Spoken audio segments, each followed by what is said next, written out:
Mr. Mangjo doesn't want to speak to us now anymore. Yeah, it's because it is cold in Pretoria.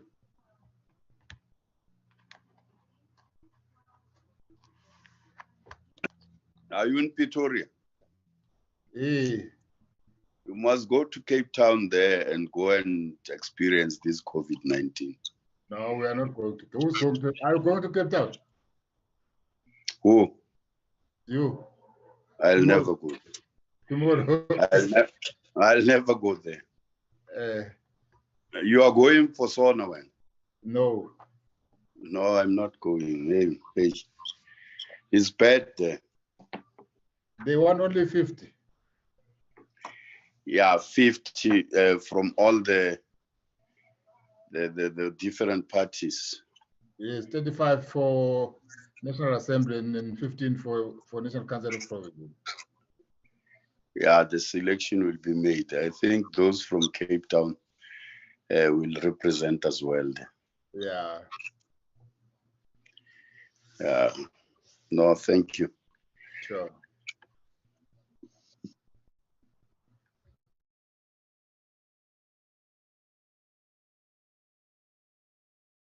Makosini, my brother, comrade. Hello, sir. I had some tea with one of your fighters yesterday, so I decided to also have a tea party.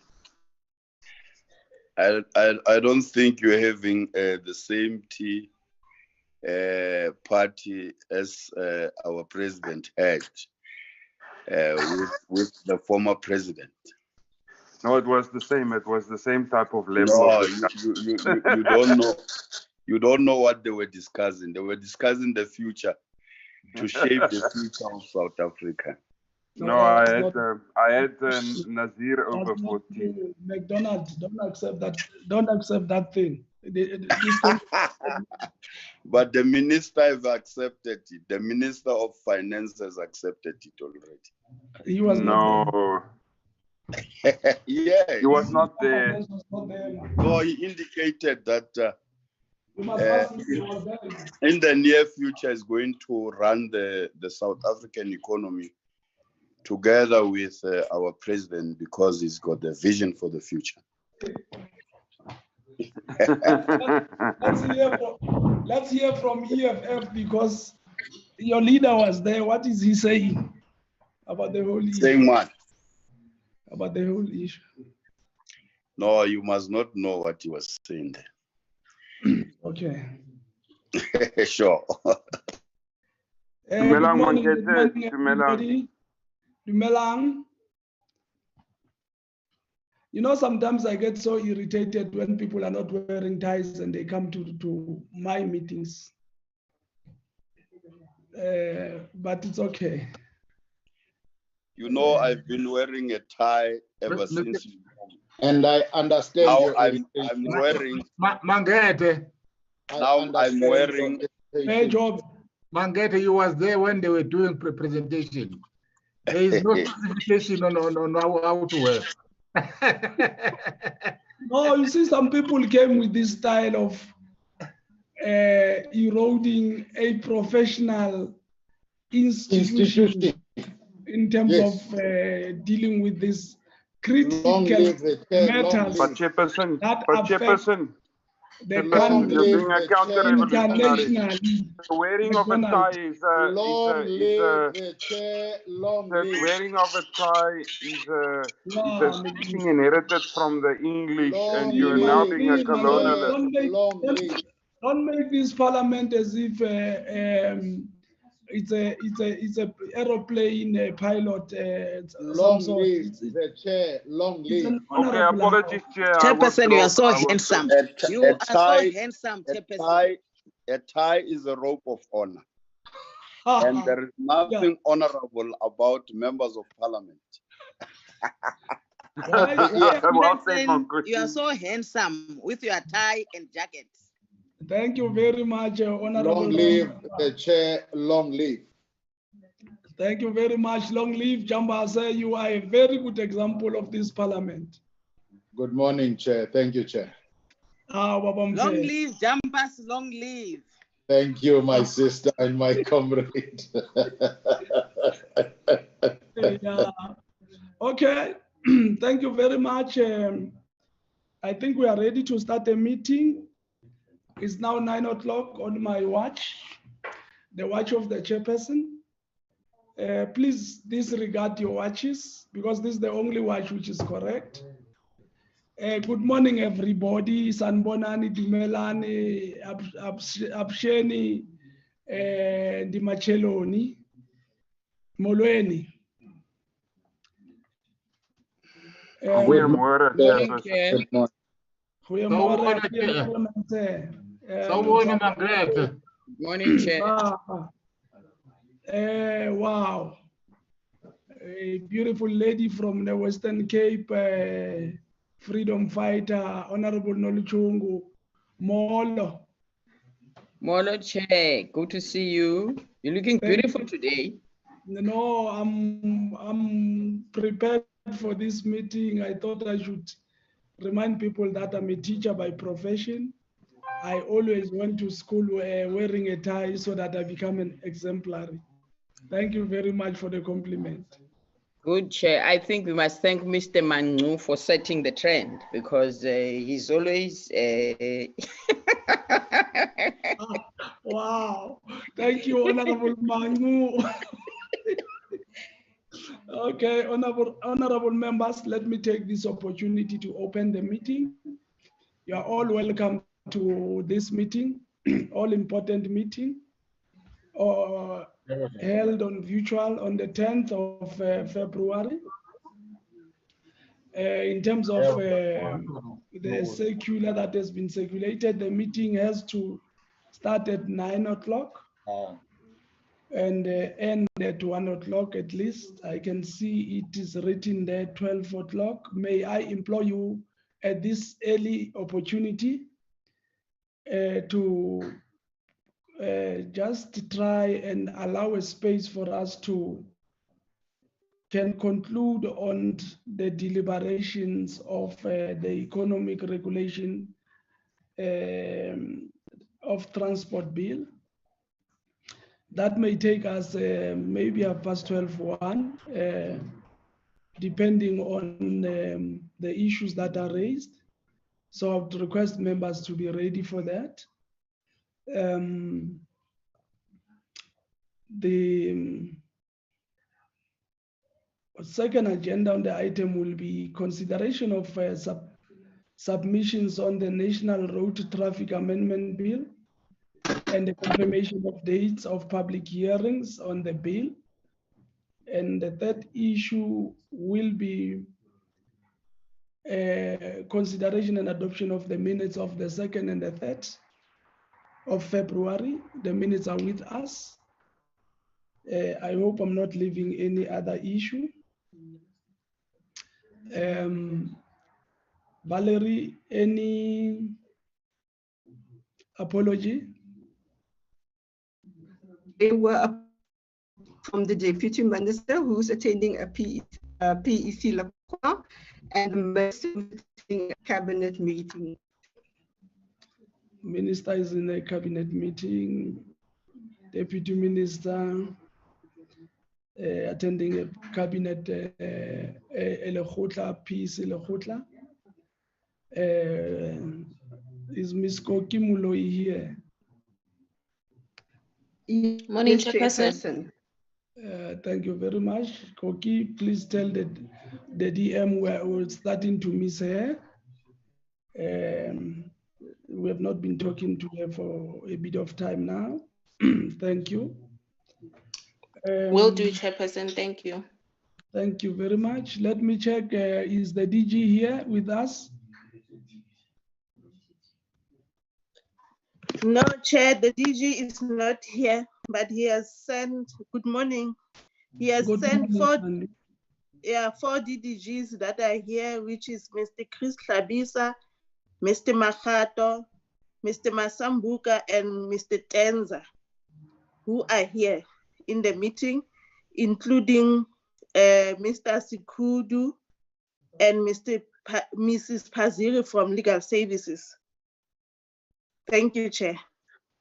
Okay, let's get things right. Tandy, the DG has to offer a formal apology if he's not going to be here, so that we accept the apology and then we can deal with the officials that he has sent.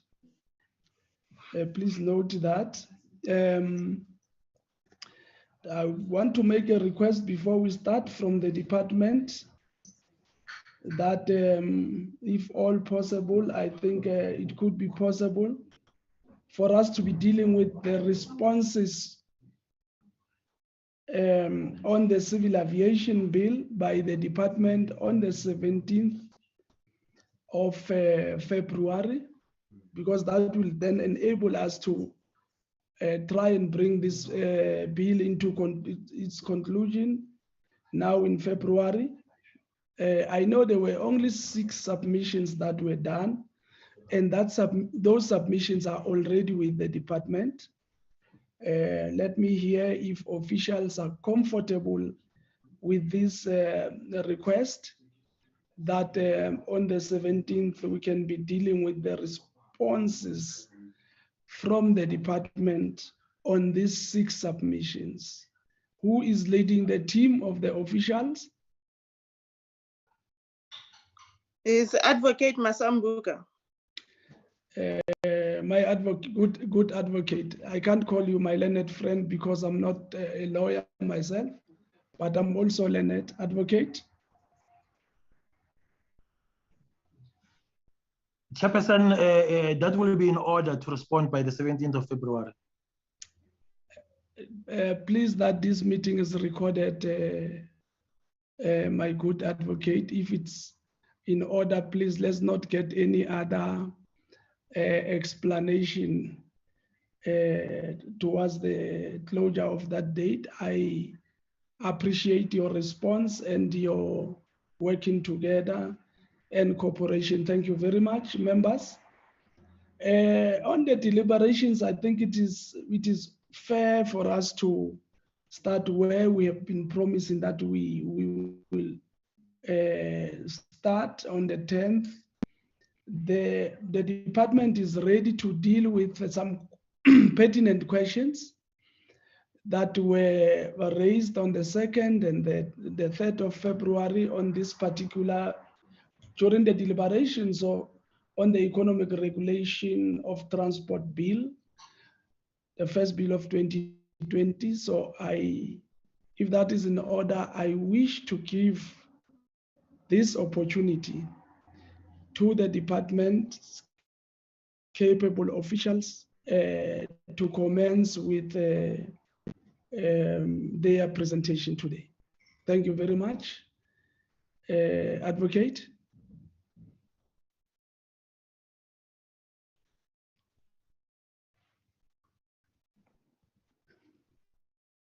Advocate Masumbuga, are you still with us?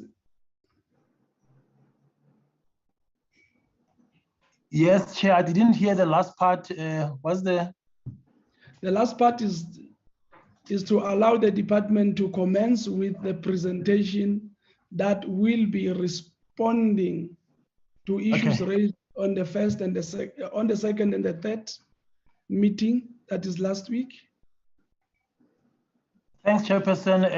Mr. Mwokezi Sekudo will lead the presentations. I'm not sure whether he has joined already. Are you there, Mr. Mwokezi? Through you, Chair. Indeed, I'm here. Thank you, Advocate. Thank you. Thank you, Mr. Sekudo. I like that name. Over to you, sir. Thank you, Chair. Good morning, all honorable members. Good morning, ladies and gentlemen. I will screen, where are we?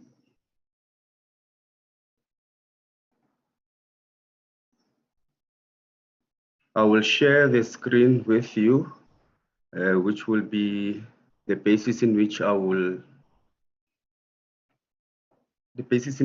take you through the presentation in responding to the issues which were raised in the main on the second day, sorry, on the 2nd of February. And some were also raised on the 3rd of February, Chair. I'm trying to locate my presentation as we speak, which was on the screen. I don't know what happened to it. But I'm almost there, Chair. Please bear with me. There it is. I can read it. It's clear. Please continue. Thank you so much, Chair. I had hoped that the system or network will not be of a problem today. I know last week it was quite problematic. Yeah, I'm hoping not raining in Gauteng, Mr. Skudo, eh? Yes, not at all so far. Yeah. Thank you very much. So there's no issues of network, please. Thank you. Yeah, I'll cut to the chase and get straight to the presentation.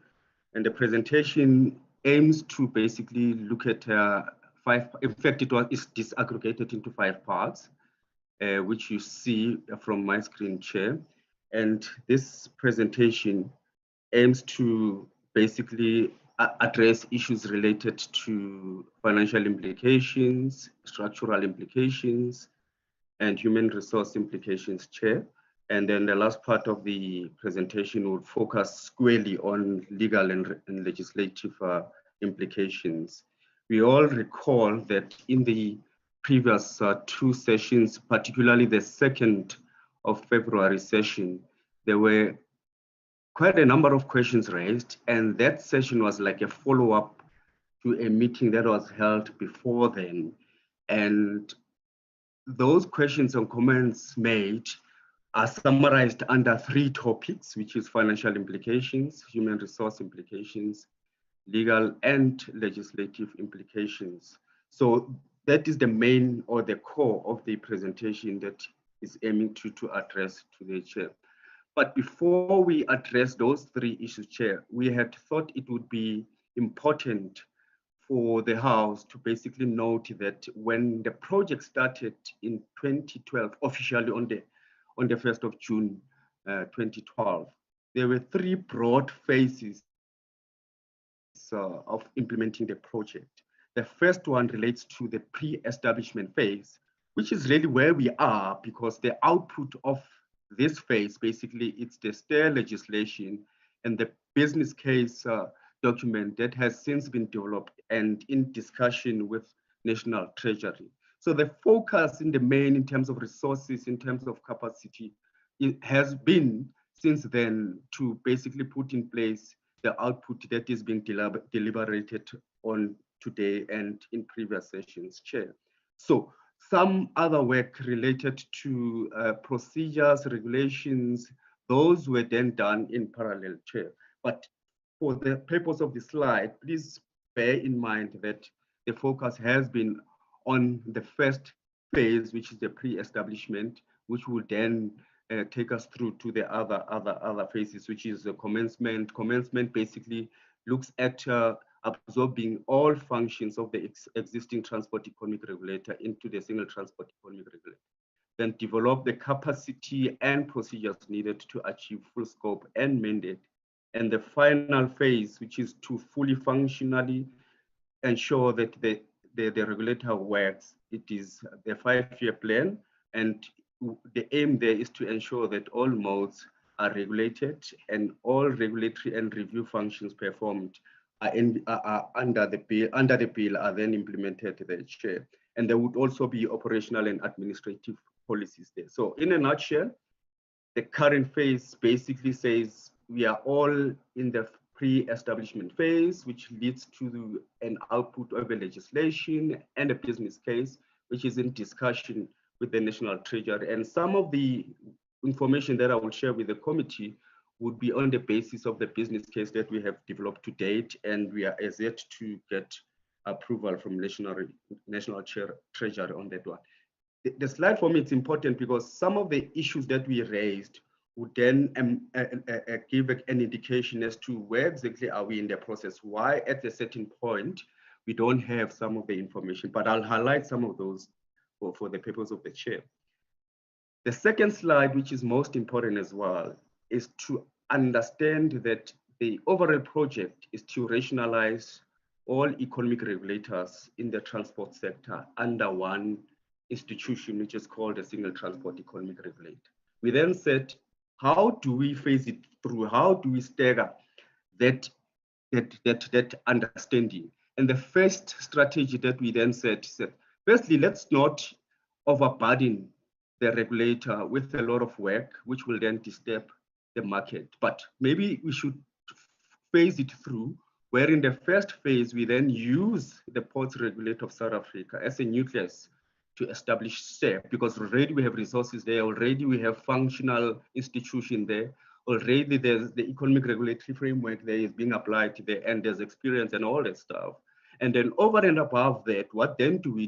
We then said we have a regulating committee in the aviation space that is focusing on regulating tariffs in the aviation space, which is airport charges, landing charges indirectly, and so forth. Chair, we include that in the first phase. You would see what I'm raising now would have an impact in terms of how we present the financial implications and all that stuff.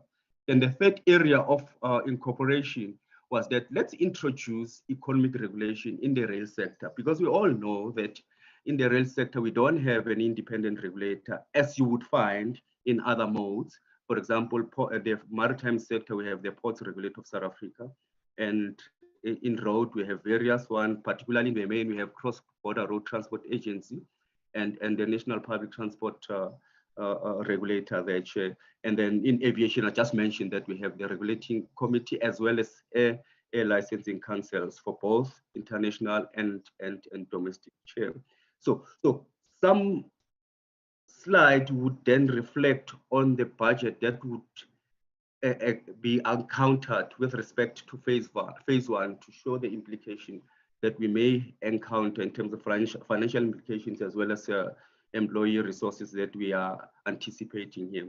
Then the second phase, which is a 3-year program, basically is to introduce the licensing capacity, particularly by fusing in the Air Services Licensing Council, which is ASLC, and the International Air Services Licensing Council, which is IASLC.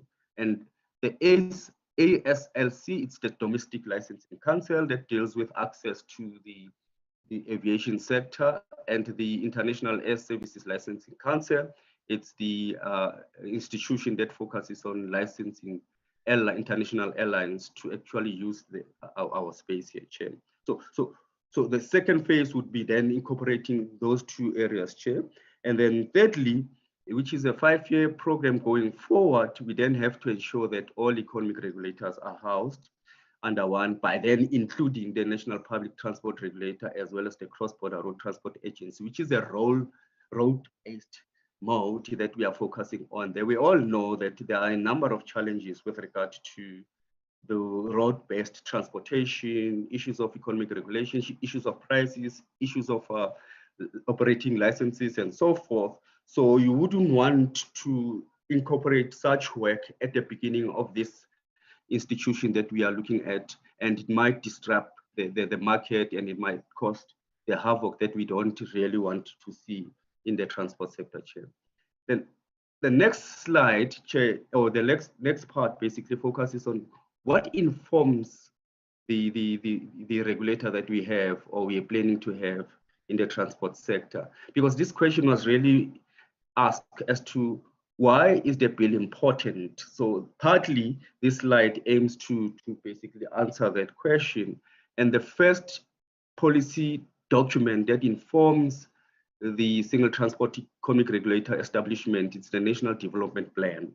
And the National Development Plan, one of the prescripts basically state that we must put in place appropriate regulatory and governance frameworks so that infrastructure is operated efficiently and tariffs can be set at an appropriate level, at a fair level or at a reasonable level. You can interpret it in different ways. We are also informed by the transport white paper that basically says wherever there is monopolies in the transport sector, then the state has to come in and intervene.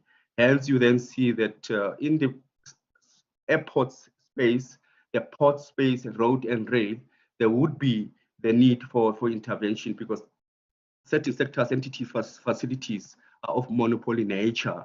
And you would see that there's a point that relates to rail concession questions that was discussed, particularly on the 3rd of February, wherein the question was, what would be the role of STAIR, or Transport Economic Regulator, with regard to concession? And it was clarified for those existing concessions, and specifically for rail sector as well as road sector, the STAIR would not come in there because those are existing agreements, and those are contractual arrangements that has been set long time ago, and therefore there's no scope for STAIR to get involved. However, going forward, the STAIR has a role. Any abuse, there's protection of the public interest, we will ensure that the prices set are reasonable, fair, and appropriate for the specific sector that we are talking about. And lastly, under the transport white paper, we need to ensure that we provide appropriate institutions that are needed to ensure that we intervene wherever there is a market failure, which is a situation where there's a monopoly situation, Chair. And on this slide, you then have the MTSF, which is a medium-term strategic framework, which pronounces on the role that the project that we have has. But over and above those three highlighted matters, Chair, there are issues related to the economic recovery plan that talks to the establishment of the single transport economic regulator. In the last meeting, we had promised the committee members a document or documents that relates to the bill, which gives you options and how we adopted certain options and explain different options and an alternative to each options, Chair. We have since shared the document with the Office of Parliament, and hopefully you will get that copy very soon. But that document, if you read it with the bill, you will get to understand why some of the most clauses in the bill were adopted and captured the bill as they are. For example, one of the questions that has been raised to date was, could we list entities that would be regulated by the bill at the beginning?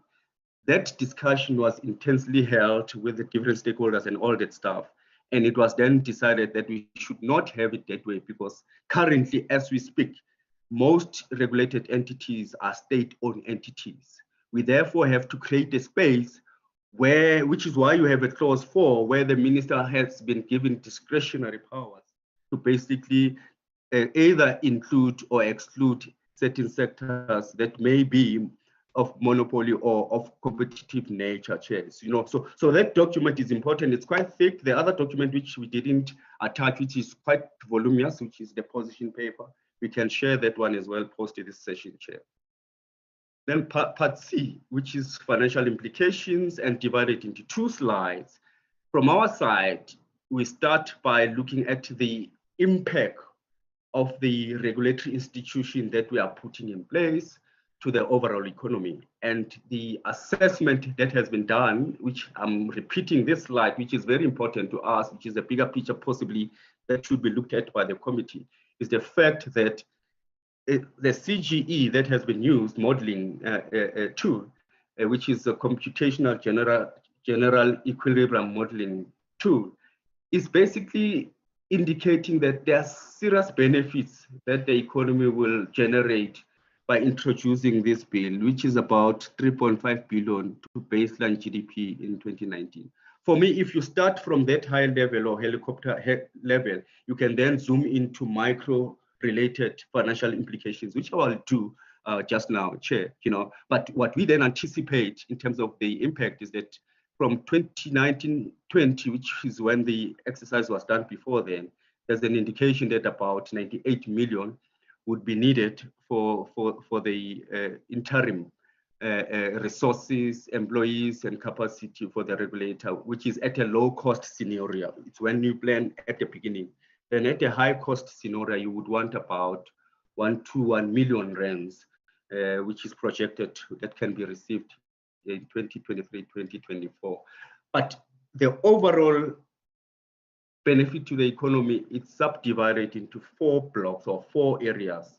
That's in relation to transport margins, in relations to increase in efficiency, in relations to decline or decrease in transport cost, and in relation to increase in investment and capacity of the state-owned entities, particularly in this case, Chair. And just for the purpose of this meeting, I would re-emphasize what I have said before, that there's an expectation of projected decrease of 5% for transport margins, 5% for transport cost, which is critical for consumers in the transport sector, because we all know a chunk of the income of the consumers or the public, it's towards transportation. So the intention would then reduce that amount so that there's accessibility to transportation, and therefore there is increase in the economy, because people will then be able to use the other disposable income to other areas, Chair. What is most important is an issue of investment for the country. Given the country where it is at the current moment, there's a need for investment, local and international. So a 1% increase to there will actually do if we indeed implemented this project. I think the important other slide is in relation to cost of economic regulators in the transport sector. What we did after the meeting that we had, wherein some numbers were then highlighted not to be of current nature, if I may put it quite well in that way, we then revised the slide and basically indicated that we still continue with the base year of 2017-18, which will then give us an actual amount for different economic regulators, which you would see on the first column of the slide. And those economic regulators are about 1, 2, 3, 4, 5, 7. In a main, when you have a discussion around what would be consolidated or rationalized, you should think of 7 economic regulators, which would be then collapsed into this transport economic regulator. And what we found, when you look at the total, the bottom 2 rows, when you look at the total and the STAIR project, is that in 2017-2018, it was then realized that we need about 249 million to run the 7 regulatory authorities. Whereas when we have STAIR, we have had STAIR in 2017-18, we would have needed about just over 80 million, Chair, which is, I know the aim and the intention, it's not so much of trying to reduce costs, but it's so much to try to reduce issues of application, parallel processes, and standardizing economic regulatory frameworks in different sectors of the transport sector, Chair.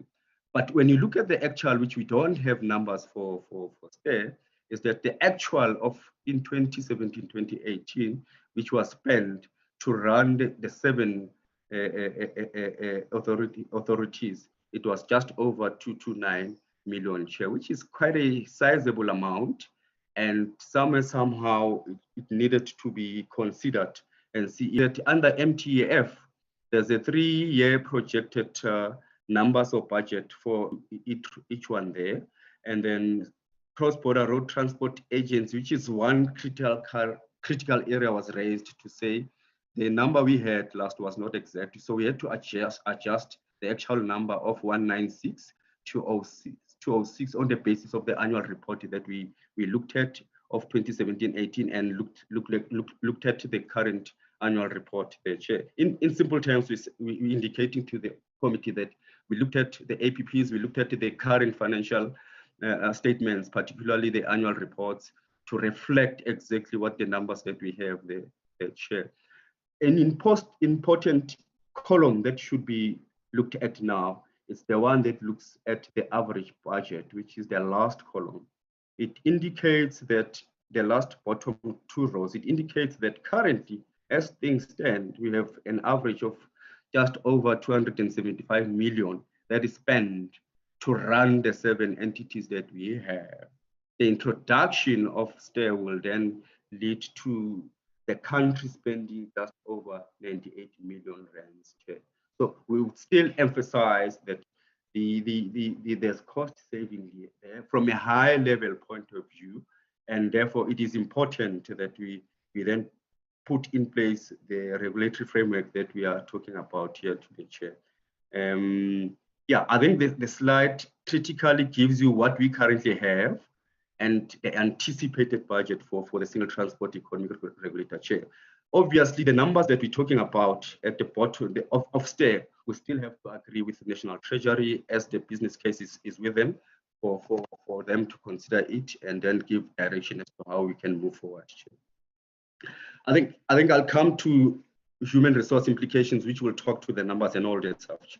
I think the next area of concentration is the human resource implications section, which is another critical area that was raised with respect to employment creation vis-a-vis employment reduction, which is indeed not what is wanted by the country, because what is not needed now is employment creation.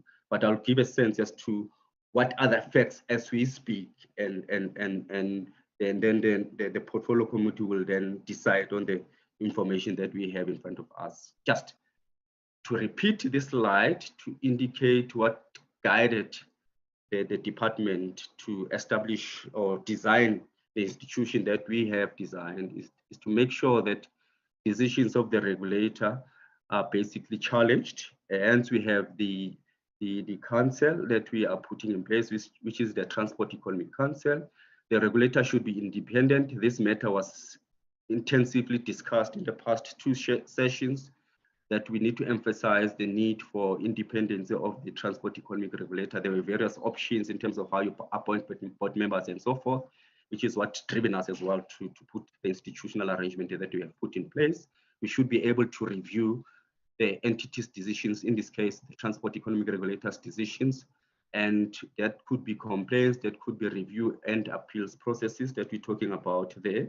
We are then guided by the fact that there should be a proper governance model that is adopted for the transport economic regulator, which will then ensure that governance related matters are addressed and the focus of the CEO is on administrative functions. And then lastly on the slide, which I have indicated in the earlier slides, the utmost principle, do not disturb what is working now, which is why we've excluded the transport safety regulators, particularly the rail safety regulator and others in different sectors of transport, but focus on economic regulation, as well as package it in such a way that you stagger the implementation, which is the 3 stages that I have articulated earlier, Chair. I will not go much on this one because the discussion on the bill gave demonstration that currently the bill basically indicates that the minister would then put in place the regulatory board and put in place the committee that will run the council, Chair, and the board will then be supported by the regulator. There was intense discussion in the bill about how the two, which is the council and the regulator, functions and their focus areas. Not unless there's a question there, I will come back on it, Chair. At a high level, one of the questions that was raised, why are we having many chief executives? So that we don't have many chief executives. We have one office, and this one office is run by the chief executive officer, supported as core portfolios or functions, supported by legal services, supported by 4 modes executive officers, as well as the chief financial officer and corporate services officers, which will then be supported by different subordinates for different sections of the institution. So this institution is anticipated to be led and managed by the chief executive officer. I think we just have to pause there because this slides start to answer a question as to what are the current facts in terms of the numbers, as well as what do we intend to achieve. The number of posts anticipated on a low scale scenario, which is interim there, is 78. So when we put in place an institution, the low cost scenario, which is an interim plan, we would have 78 employees that we would want to run the institution. And as and when we roll out the 3-stage program where you incorporate the regulating committee after using the post regulator as a nucleus and other regulators, the number would then increase And when we have a fully functional regulator, you would then have 134 employees that would run the institution in totality. Let's say in year 5, 6, 7, you would then expect that about 134 employees should be running the institution. And the share of core vis-a-vis support services for the interim structure, basically, it's 80, which is core, and 20, which is support services. And then the fully functional share, basically, it's core, it's 70%, which would then reduce the core part because there would be experience, there would have been system in place, there would have been policies and resources that would have been put in place. So there isn't much needed staff for correlated functions at that given moment. The issue would be more on compliance, issue of administration and all that stuff. This slide, please bear in mind, it's important because now it leads to some of the points that relates to the budget and all that stuff. Here, what we want to flag basically at high level is the anticipated budget according to the economic classification as to what you would have if you have the transport economic regulator under total there. We will then move in speed and say in year 2023, 2024, which we just repeating this one, it was stated under the regulatory impact analysis slide. We're anticipating to have just over 120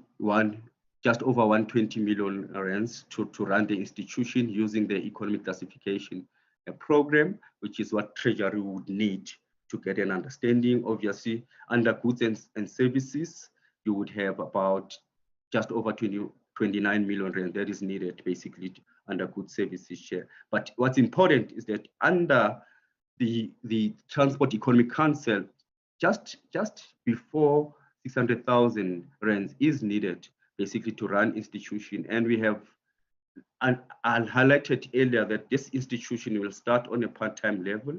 And as case loads increases, then this institution, the bill has been structured in such a way the institution can be made full-time. I know there was a discussion around full-time vis-a-vis permanent there.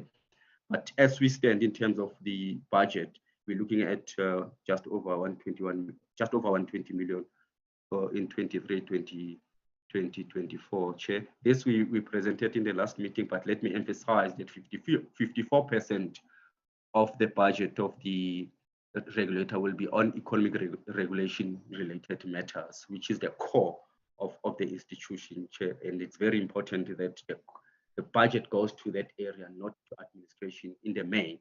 So let's pause a bit here, Chair. This slide basically aims to give an overall stats on the 3 stages that we've just presented. This is a slide that gives an overview of stage 1, stage 2, and stage 3. Then the next slide will then give you a stage 1 information in relation to finances that we are anticipating for stage 1. So it's important that I unpack this slide for the benefit of the members here. And the slide basically does a comparison between different economic regulators, which is 7, including the STAIR, which you see on the far right corner there. That's what the slide does. And it basically gives the number of employees that we have for different current economic regulators, which you see that for the ports regulator, which is the second column, we have got 29 employees at the current moment. And CBRT, we have found that we have 153. Initially, we had indicated we have 165, but we have since revised that. And some of the work that are sitting in the cross-border road transport agency may not really be doing economic regulation, functions. For example, some may be doing border control operations, which is outside the domain of economic regulation. So that point should be noted there, Chair. Then the National Public Transport Regulator has about 14, and the Regulating Committee, which is RC, has 4. The asterisk there basically determines that the staff that is within the department that deals with issues of administration, secretariat, and so forth, you would find for the Regulating Committee, you would find for the 2 licensing councils, which is the combination of 2, which is 5. You would then find in the interim rail economic regulatory capacity, which is 3. So in total, what we found which is currently the status quo. We've got about 218 staff members or employees, which therefore means STAIR needs about 134 people on the overall rollout plan, which is a 3-year stages. And in terms of cost, which is the second line, the biggest cost item, it's basically the cross-border road transport agency, which is correct given the number of employees that we have, obviously excluding issues of goods and services and all the stuff which is not captured by this slide. And what you then find in the last 2 columns, and the column of total, which is green, and the total cost of all 7 economic regulators, which will be consolidated under one, will be just over 133 million. And what is anticipated in terms of cost today, it's about 78 million, which is what we've been anticipating all along, Chair. And then obviously the third row, which is members' remuneration, gives a high level of what is paid currently to the current economic regulators. In this case, you would find that the post-regulatory South Africa, basically there's about just over $1 million that is spent towards the remuneration of the members of the board. Across the Air Licensing Council, as well as the International Regulatory Entity Regulatory Capacity, which is part-time members, you would have committee members. They are not full-time members, and the amount is that with 541 million rand share, which is consolidated to just over 3.9 million, as vis-a-vis what you would have for 6 to 9 board members that you would have for the regulator. And you would find that, in a nutshell, what you take from this slide is that you would have 280 million employees, which is the current status, and what is anticipated is 134 million. The current cost item related to employees is just over 133 million rand, and what you would need to run the STAIR is just over 74 million rand, which is the important analysis that you need to get here. But wait, let me give you the next slide, which is quite important. One of the questions was, how do you roll out the plan, which I've given you the 3-stage plan? And we've then since tried to give interpretation of what exactly we would have under phase 1. Because phase 1, if you remember, we use the Ports Regulator of South Africa as a nucleus to start the economic regulator. You then bring in the regulating committee. You then introduce economic regulation in the rail space. So if you focus on that part only, which is highlighted in red in the slide, basically, the analysis is as follows. For the Ports Regulator of South Africa, which we have 29, you add that to the rail economic regulator that will be brought in, and then introduce economic regulation, which will then lead to the international regulatory, economic regulatory capacity, which you have 3 there. In total, under phase 1, you would have a total of 36 employees to run you currently have a total of 36 employees within phase 1 process. And then what is needed for the regulator at an interim or at an inception would be 78 million. So when you look at this slide, it gives you a different picture to what we have just presented in the previous slide, that at phase 1, you look at more than basically 30 employees to be added in the structure, basically to operate, to make sure common functions of economic regulation are provided and all that stuff, And then secondly, the second item basically as well also indicate under phase 1 amounts that only just over 22 million rand that is currently being used to run the institution, but what would be needed for the single transport economic regulator, which is 74 million rand in the share. So if you stagger it per phase, it gives some interesting numbers which one can live with when you then look at the number of employees that would be created or the number of employees which would be affected. So it's important to then understand the slide. It goes on to other roles where it articulates certain important areas. For example, when you look at the members' remuneration, because it relates to the amount of money that the board members will be getting there, you're looking at just over 3 million rand, but you then, when you reduce that at phase one, you're looking at just before 500,000 rands in the share. So that's basically where I would park on the slide. I want to see if I'm not missing anything. Just an overview. Phase one, currently we have 36 employees. What is anticipated by STAIR on phase one, 78 employees. Employee cost, currently we have just over 22 million. What is anticipated there is just over 74 million rands. And yeah, I think that's the most important thing here. And to flag that this is phase one of the project itself, which gives a proper indication and so forth. And then the next slide basically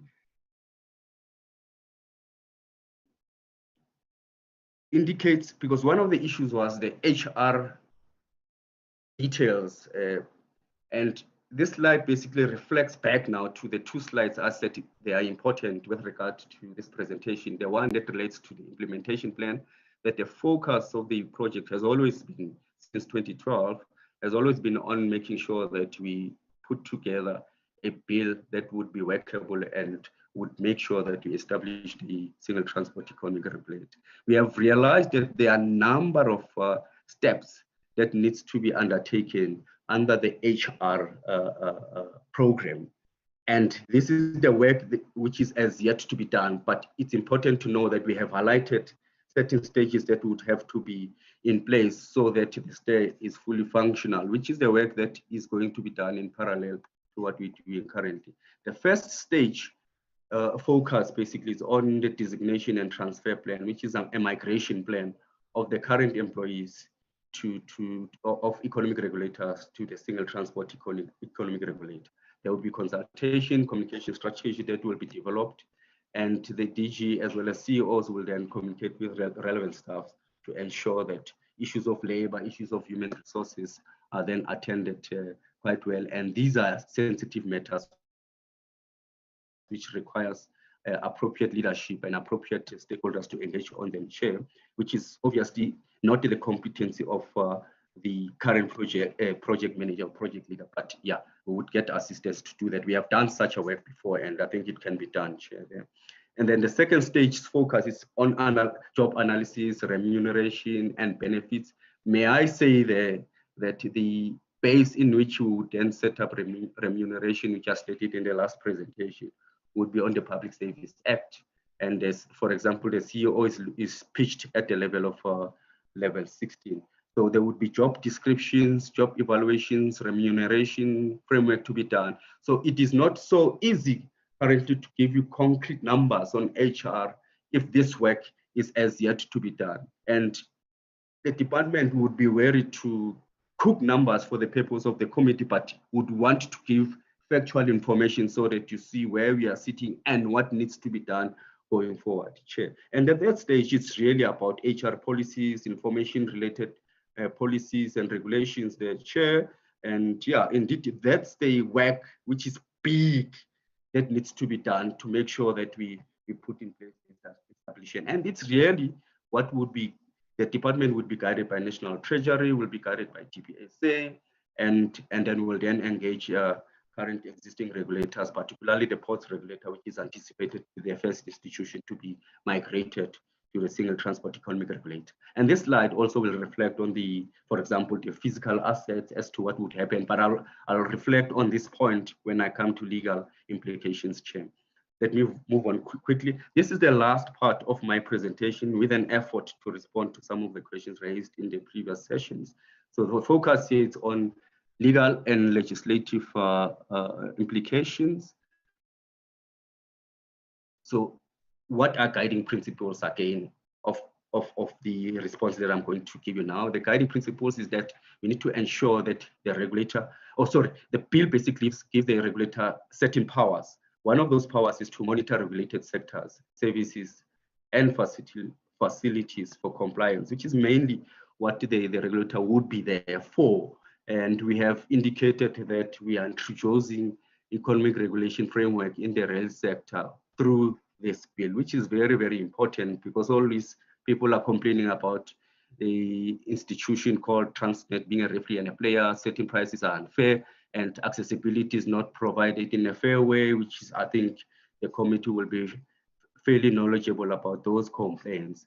And the focus of the bill at inception would be to regulate prices in the transport sector, which that regulation of prices in the transport sector will be in a form of price regulation. Hence, we have then included Chapter 2, which is non-existent in the existing legislation of economic regulation in the rail sector, to make sure that there's some framework in which it is followed to basically ensure there's compliance with regard to economic regulation. Then the third from the bottom slide, the guiding principle is to ensure that complaints are attended to, appeals are attended to, as well as reviews are done. And the regulator itself is given the custodianship to investigate these complaints and ensure compliance to those. And second from bottom, the offenses in terms of the act may be then channeled to the National Prosecuting Authority if it is beyond the scope of the regulator and beyond the scope of the council that is there for appeals and review processes. Substantial powers in support of investigation, including the right to subpoena and authority to enter and research under warrant. So that's another scope of work or function or authority that has been given to the regulator in terms of the bill. The bill also proposes a number of issues there. Firstly, it works within the current regulatory framework.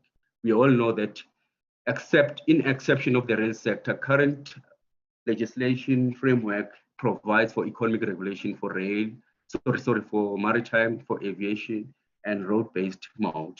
So those current regulatory framework will be applied so that you have consistently, you have stability and you have certainty in the sector. And then as and when the regulator matures and certain complaints are raised, then it will be adjusted likewise.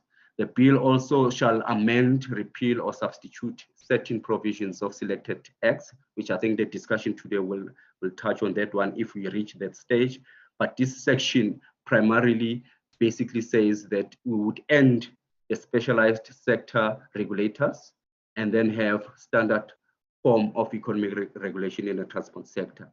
And these amendments, repeals, as well as substitutions, you find them in Chapter 6, Schedules 1 and 2, but I'll reflect on Schedule 1 and 2 just to give you a sense as to what we have at the current moment.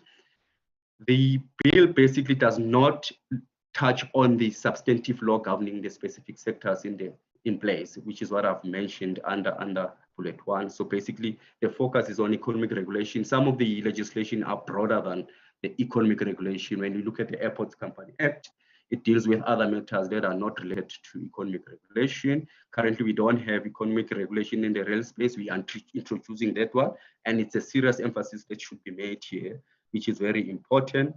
And the sector will then deal with issues of price regulation and how price regulation will be attended to. Suffice to indicate that each sector has its own nuances, and therefore issues of regulations and all that stuff will address those nuances, Chair, which the bill has created for such mechanism. When you look at the next slide, Chair, it talks to some amendments, because one of the questions that was raised in the previous meetings, we need to reflect on which legislations which will be affected by the introduction of this bill, and the intention to respond to that and give more information as to what is captured in the bill. And you would find under Schedule 1. Under Schedule 1, you would then find some amendments which are considered to be made. And the first one relates to the National Ports Act. The question is, what do you change there? As an example, here I'm giving you a taste. A list is longer than what I have here, but I felt that we should give you a taste as to what we're aiming to achieve there. The first thing we need to do is to change the wording from ports regulator and substitute it with a transport economic regulator, which is a legal matter that you need to have to support the functions and responsibility of the transport economic regulator. Because if you aim to have one institution, you therefore have to repeal or change certain legal legislative functions to suit the current bill. And then the second matter, it says any ports user or licensed whose rights are adversely affected by a decision of the authority may appeal against the decision to the regulator. Here we reflect on more than the name change.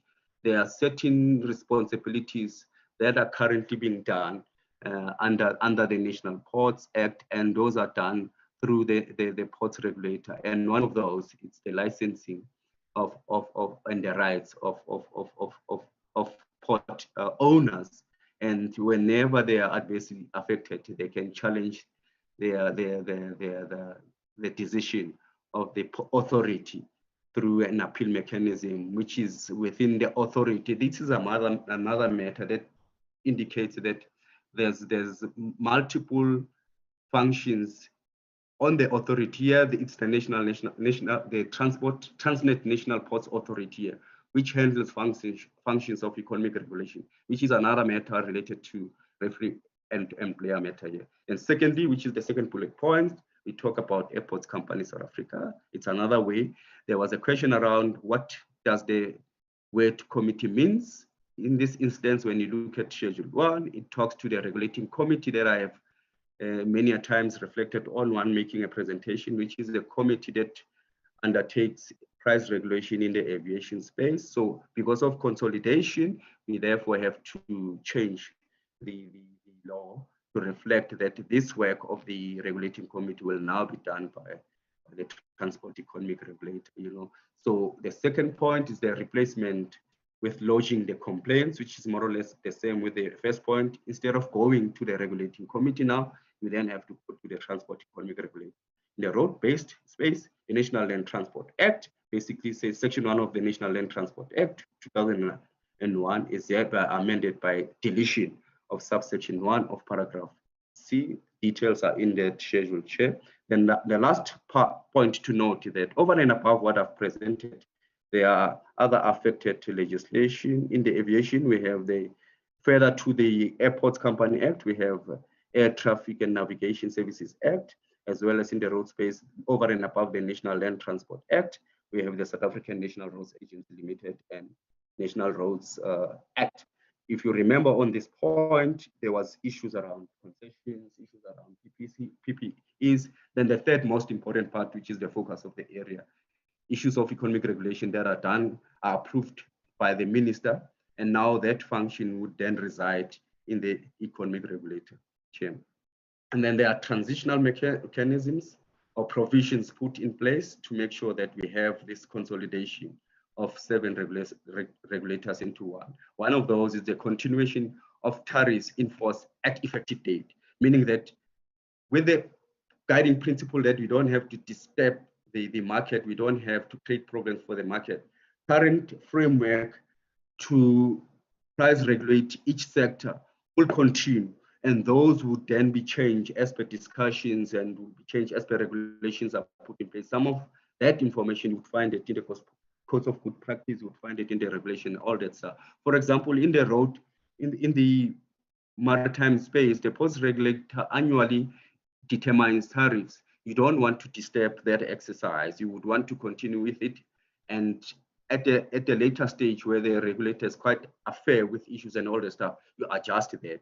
In the aviation space, it's a 5-year program where tariffs are set for a 5-year program and reviewed in year 3. So that mechanism will stay put and will not be changed until there's discussion with the stakeholders and regulations are prepared and all that stuff.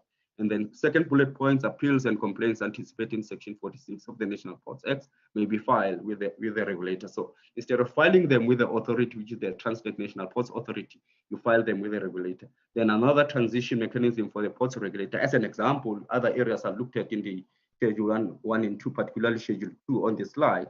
The ports regulator employees, become the employees of the transport economic regulator on effective date, which is how the law has been drafted here. The terms and conditions of those employees will be identical to what we currently have, and benefits that are currently in place will remain in force. There won't be any changes and all that stuff, but obviously negotiations would determine going forward as what needs to be done. Movable assets, which becomes property of the regulator, except any assets that the minister may declare not to be part of those assets. So issues of movable cars, issues of furniture, and so forth, would be transferred to the Transport Economic Regulator. Obviously, the minister has discretionary right to say these ones may not be allocated to the current Transport Economic Regulator. One anticipated example to that, the current head office of the Ports Regulator is currently in Durban. So the question is, do we still have to maintain that position, or what do we do? And then there would be determination through the business case and through the engagement of the HR implications as to where is the location of the regulator should be best placed to serve the public nationally. And obviously the regulating committee will now become part of the regulator itself. Here, it's a slide that responds to a question: what would be those entities that would be regulated? Can you give us a list of those entities? I've tried to unpack it as per the objective of the bill in 3 phases. On effective date, what is anticipated by the bill is that the Airports Company South Africa, Air Traffic Navigation Services, Transnet Freight Rail, which is currently not regulated, will be regulated by this bill. Transnet National Ports Authority will form part of the regulation in the first phase. Transnet Port Terminals, as well as Sandral tours that we discussed on the 3rd of February. Then second stage, which is phase 2, would then incorporate domestic air services licensing council, incorporate international air services licensing council. And then phase 3, we then bring on board cross-border road transport agency and national public transport regulator. So that's the phased approach. But at the beginning, which is phase 1, those are the number of regulated entities would be regulated by the regulator at the beginning, which is a chunk of information, because you have the first two bullet points, they are for aviation space. Then you have the third bullet point, it's in the rail space. Then we have the fourth bullet point, it's in the maritime space, as well as the second from bottom bullet point, which is Transnet Port Terminals, which is maritime. And then you have Sandral tolls. So it's a huge amount of work for the regulator to work on. So you would want to avoid phase 2 and phase 3 to be part of it at the beginning. You would want to allow the regulator to be mature, have experience, and improve its understanding and successes, and therefore you then incorporate the other entities that you would want to regulate. The next 2 slides, then I'm done. Share. One of the questions that was raised, which from our side, we thought maybe it would be best using this slide to highlight it. It was issues in practical terms, how complaints are governed. We then took an example of saying, let's look at complaints which would be laid against regulated entities, which is your Transnet, which is your Sandral, which is your HNS, which is your AXA. The process in general, most of which is captured in the bill, a complaint will be received, then the regulator then would have to consider the complaint or investigate the complaint. Upon investigation, there would be an investigation report, and the investigation report could apply in 5 areas. 1, could suggest or recommend to issue a notice of non-referral to the complainant. This area is where the complaint is not relevant to the regulator. It does not have facts. It makes allegations which are not supported. So the matter can be referred back either to say, give us more information, or maybe the information is not relevant. Then the second area is where the matter is referred to the National Ports Authority. This is where there's criminality involved there, and the matter can be referred to there because it's not within the jurisdiction of this intended economic regulator. Then the third area is basically to propose a draft concern on the order, and the draft concern could therefore indicate that the regulator and the respondent agree. If they agree on the draft consent, the council, without hearing any evidence, may confirm the draft agreement, meaning that it has to go to the council just to confirm what has been discussed, engaged on by both the complainant and the regulator. So there isn't much work to be done beyond that space. Then the fourth area is where an issuance of compliance notice is done by the regulator. But when you issue the compliance, the regulator must issue a compliance certificate if the requirements of the compliance notice issued in terms of subsection 1. This is where there would be a structured program that is followed and conditions under which the compliance notice would be issued. And lastly, the investigation report could direct a price control reduction, which is one of the penalties that is embedded in the bill itself. And then lastly, Chair, another example, review of the regulator's decisions. The regulator could make decisions. This needs to be reviewed, and the platform in which this decision can be reviewed in general terms is through the council. If the decision of the council is not being accepted, there's an option for people to go through the justice system to complain or review or ask for review and all the stuff. In a nutshell, any person, association can be issued with a notice after the review application has been made. Hearing one of the questions that was raised in the bill here, it's an issue around what exactly happens when the hearings are conducted here. It's normally like a meeting where you would have I think we'll go through it today. It's not normally like a hearing where there would be a session, different parties which are affected by an issue are then given an opportunity to make representation. And then after the hearing, the council may confirm what has been discussed or modify or set aside all that has been discussed. Part of a ruling decision will then be taken through the process of the council to make a decision as to whether to the review or set a different decision, Chair. And lastly, all decisions of the council may be taken on review to High Court, subject to its rule, obviously, and to the bill itself, Chair. Thank you so much. I hope I've tried to respond to some of the questions, Chair. Thank you so much. That was Mr. Moeketsi Sikudo in our presentation in terms of responses on the questions asked by members. Thank you very much, sir, for the presentation. Honorable members, let me see hands, clarity seeking questions, and so forth and so on. I now have 2 hands that I'm entertaining and closing this matter. Allow me to be a bit strict today. Don't raise your hand after I've noted hands and yeah. I do have 5 hands. I can see Honorable Hansing is here. Molo Tata. It's gonna be Honorable Manu, and it's gonna be Honorable Lawrence McDonald. It's gonna be Honorable Chris Hansinger, and followed by Honorable Noluchungu, followed by Honorable Keta Mabala, followed by Honorable Pete May, followed by Honorable Makosini Shabangu,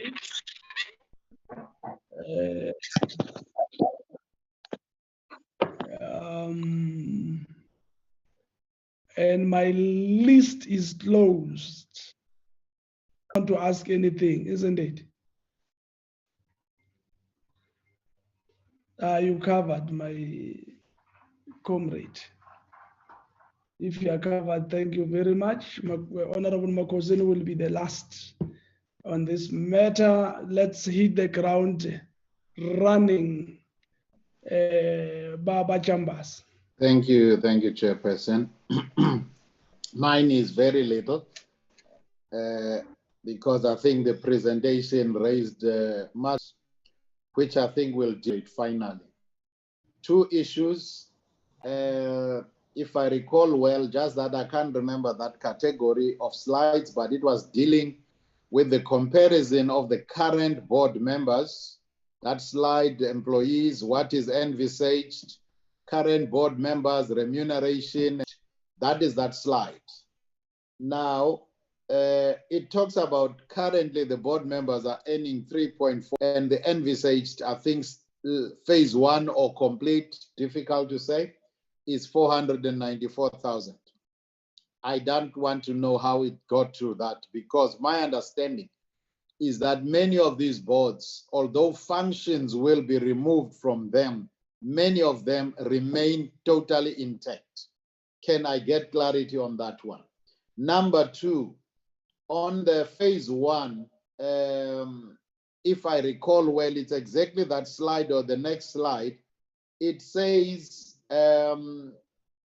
it mentions some salaries and structure or people there. Am I understanding well that there are people already in the phase one implementation of the regulator? That created that impression to me. Last but not least, he says that the CEO will be at level 16. If he could help us, I don't think I know what level 16 or 20 is. Can we equate it to what is currently there? DG, Deputy DG, whatever the case may be. Thank you, Chairperson. Kort en bondig achtbare leden, dankie baie. Achtbare McDonald. Thank you, Chairperson. As I lower my hand, I just want to say good morning to all the honourable members from the executive and deputy minister that's here, and all the officials of the department. Chairperson, the fact that we must be honest with ourselves that 84 people are going to lose their jobs, even if it's over a period of time, and there's no way in sugarcoating that. We are reducing the work people from 218 to 134. That's 84 people. And Chair, I'm worried. It's very difficult economic situations. We don't know the personal children involved. Chairperson, there must be a way that we can absorb these people in the interim to make sure that we don't have more job losses. Then, Chairperson, on the CG, on slide 10, on their modelling, they used modelling from the 2017-2018 financial year to determine the cost implications or cost saving for the Sterbo. Chairperson, I put it to the department that can they run the same CG modelling on the economic situation that's currently post-COVID in South Africa? And will there still be savings? Because the transport sector is severely affected by COVID, and post-COVID, we've lost so many people in jobs and institutions and bus companies that have closed because of the extreme difficult situation that the economy finds itself in this post-COVID. So, Chairperson, I'm very worried that the transport sector is severely distressed. And then, Chairperson, on the financial implications, on slide 11, and this is my last one, Chairperson, I promise I'll wrap up. Chairperson, when you put a budget, just an example, the actual budget of 2017-2018, and it says 196 million. Chairperson, it's sort of a misdirection, because actually when you go and look at the APP of that year, the CBRTA actually made a profit of 35 million for that year. And the current year of last year on 31st of March 2019, the CBRTA made 181 million rand profit. So, Chairperson, is this bill actually going to save us money? That's my question, Chairperson. Thank you very much. Thank you very much, Honorable McD. Meneer Agbare Chris Hunsinger.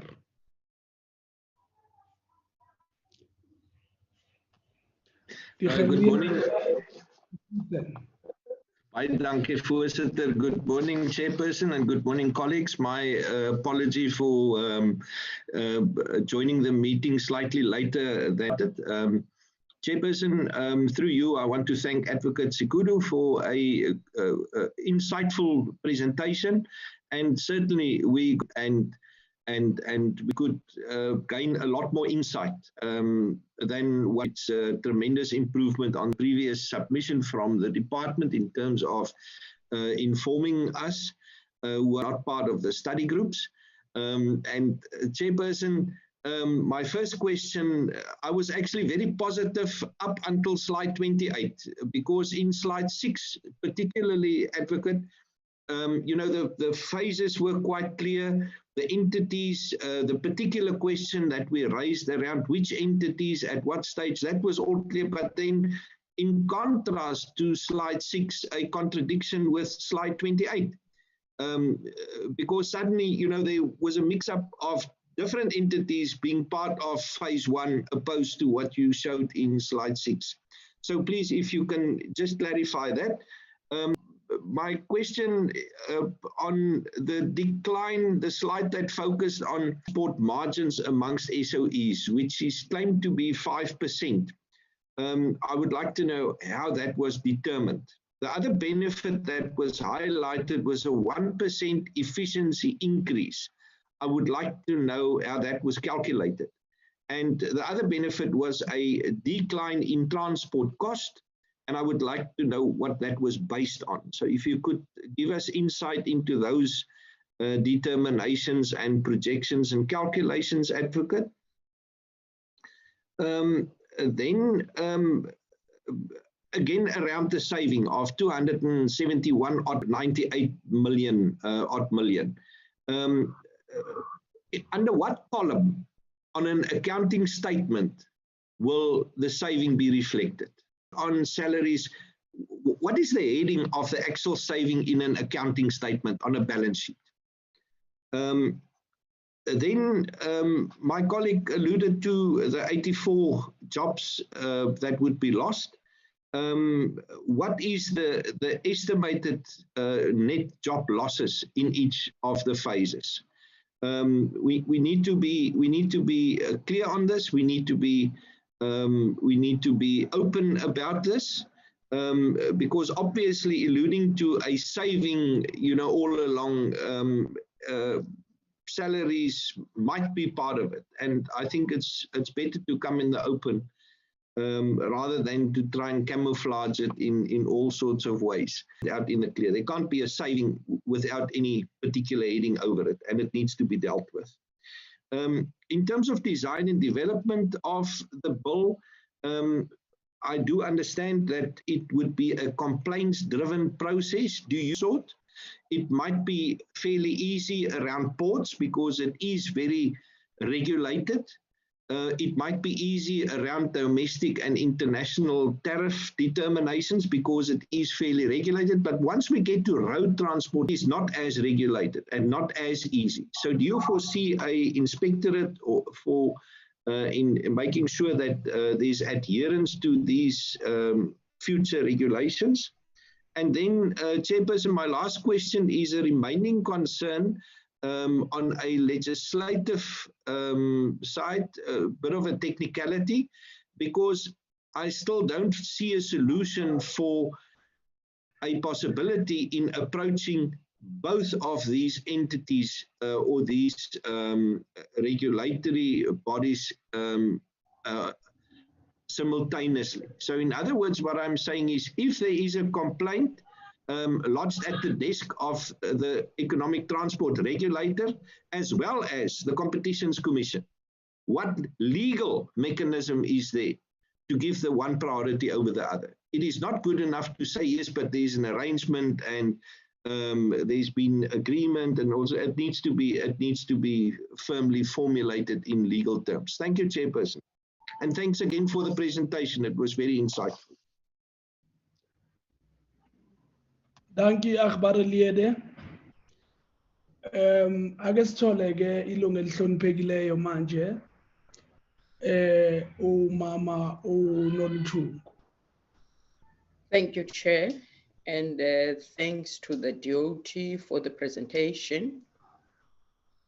If I look at the slides that you presented where you speak of the budget expenditure, where you reflect it in percentages, it is not clear how much of that goes to salaries.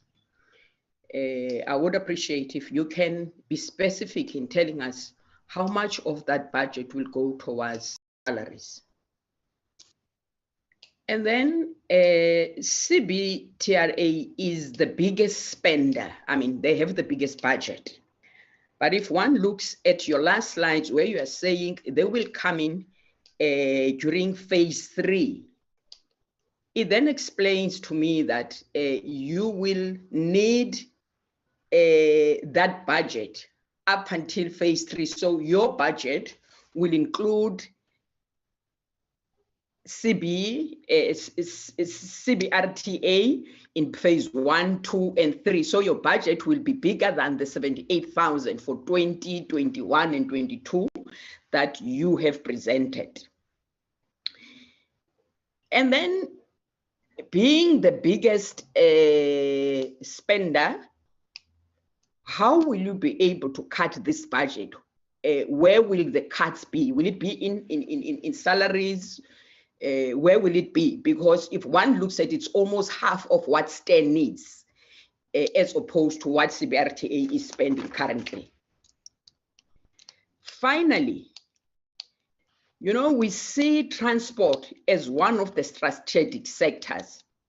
And if I read chapter 2 correctly, it seems as if there is an intention to privatize rail. And if that is the intention, why not rather make provision for the decentralization of rail operations to local governments, as in the case of my city in Rea Vila, rather than giving it to private hands? Thank you. Asibongeke. Ilungu elihloniphekileyo, sithathe olandelayo ubaba Mondisi.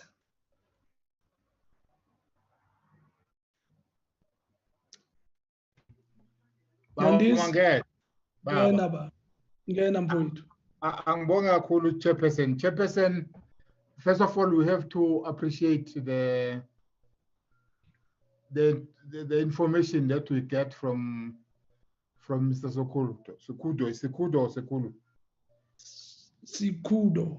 Sikudo. Yep. Thank you very much for his inside information. But there's some few questions that Chairperson I'm trying to familiarize myself with. The first one is that one of the decline in transport by 5%. I'm trying to check what informed that projections. Do they have any tangible information about that projections? And the other one, Chairperson, that increase in the efficiency by 1%. Even that one, I'm trying to check the info, what informed those 1% increase. If Chairperson, they can, because it's not the first time, even the last presentation, they did have those presentation. And the other one, Chairperson, I'm trying to check here on the scope of application. If you check the scope of application, it says all markets, entities, facilities, or service subject to economic regulation will continue to be regulated. Regulated entities are, and then it is listed. There's airport company, air traffic, Transnet. So I'm trying to check the impact of that scope and then the financially efficiency of those, if I'm not mistaken, of those scope of applications. I'm trying to check if they are going to pay for that applications, or they are not going to pay. Chairperson, thank you very much. Thank you very much, Babu Stole. Akbar repeat, May. Thank you, Chairperson. Chairperson, I also want to agree with previous speakers. It was really a good presentation. As a result of my eyes, I couldn't read over the last 3 weeks, but it was really well explained. I've got only one question. It was said that the cost of one regulator is not so important, but to reduce the processes. People always complain about the red tape in the government services. What actually do you mean by reducing processes?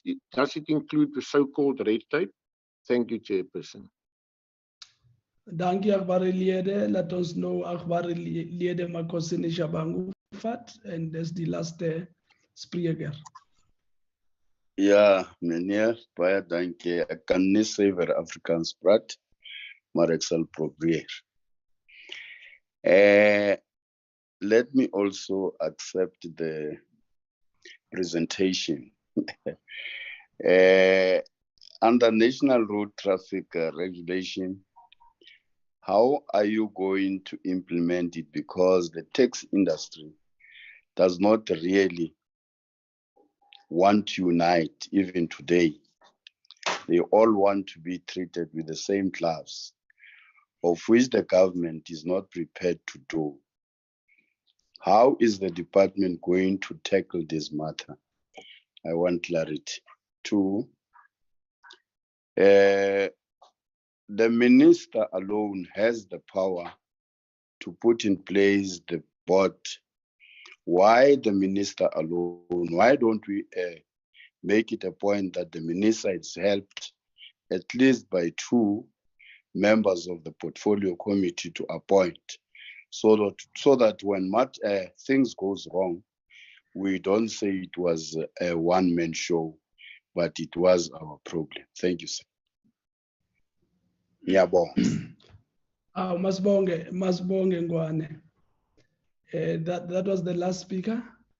Can we then go back? Honorable Noluchungu, can you please lower your hand so that I'm not confused in terms of people who have spoken? If you hear me, thank you. Thank you very much. Advocate Masombuga, can you give your team to respond? Sir. Thank you. Over to you, Mr. Mokes. Are you there? Yes, Advocate, I'm here. Can you hear me? Yes, we can hear you. Through you, Chair, I would try to avoid what happened last time, to try and lump and consolidate questions and comments in various themes, but attempt to respond per honorable member in the order in which they were raised. The first question, basically, Honorable Mango had raised questions and basically commented to indicate that the presentation may have injected the thinking of the committee in terms of certain questions to be raised, which we have noted that. Chair, I will try to be closer to the speaker while looking at my notes. But one of the questions... Sorry, Chair. I will appreciate that. Sure. Sure, Chair, I would start with the easier one that was raised by Honorable Mango, and that relates to, are we, the presentation, the way he understood it, phase 1 would currently have employees operating in that phase to basically be part of a transition of the single transport economic regulator. That's how I understood the question. The answer, it's 2 ways. On the presentation of current economic regulators vis-a-vis the anticipated stay. There are those number of employees, which at the top we had an asterisk. And those number of employees, one for the regulating committee, we had a number there. Two, for the two licensing councils, we have a number there.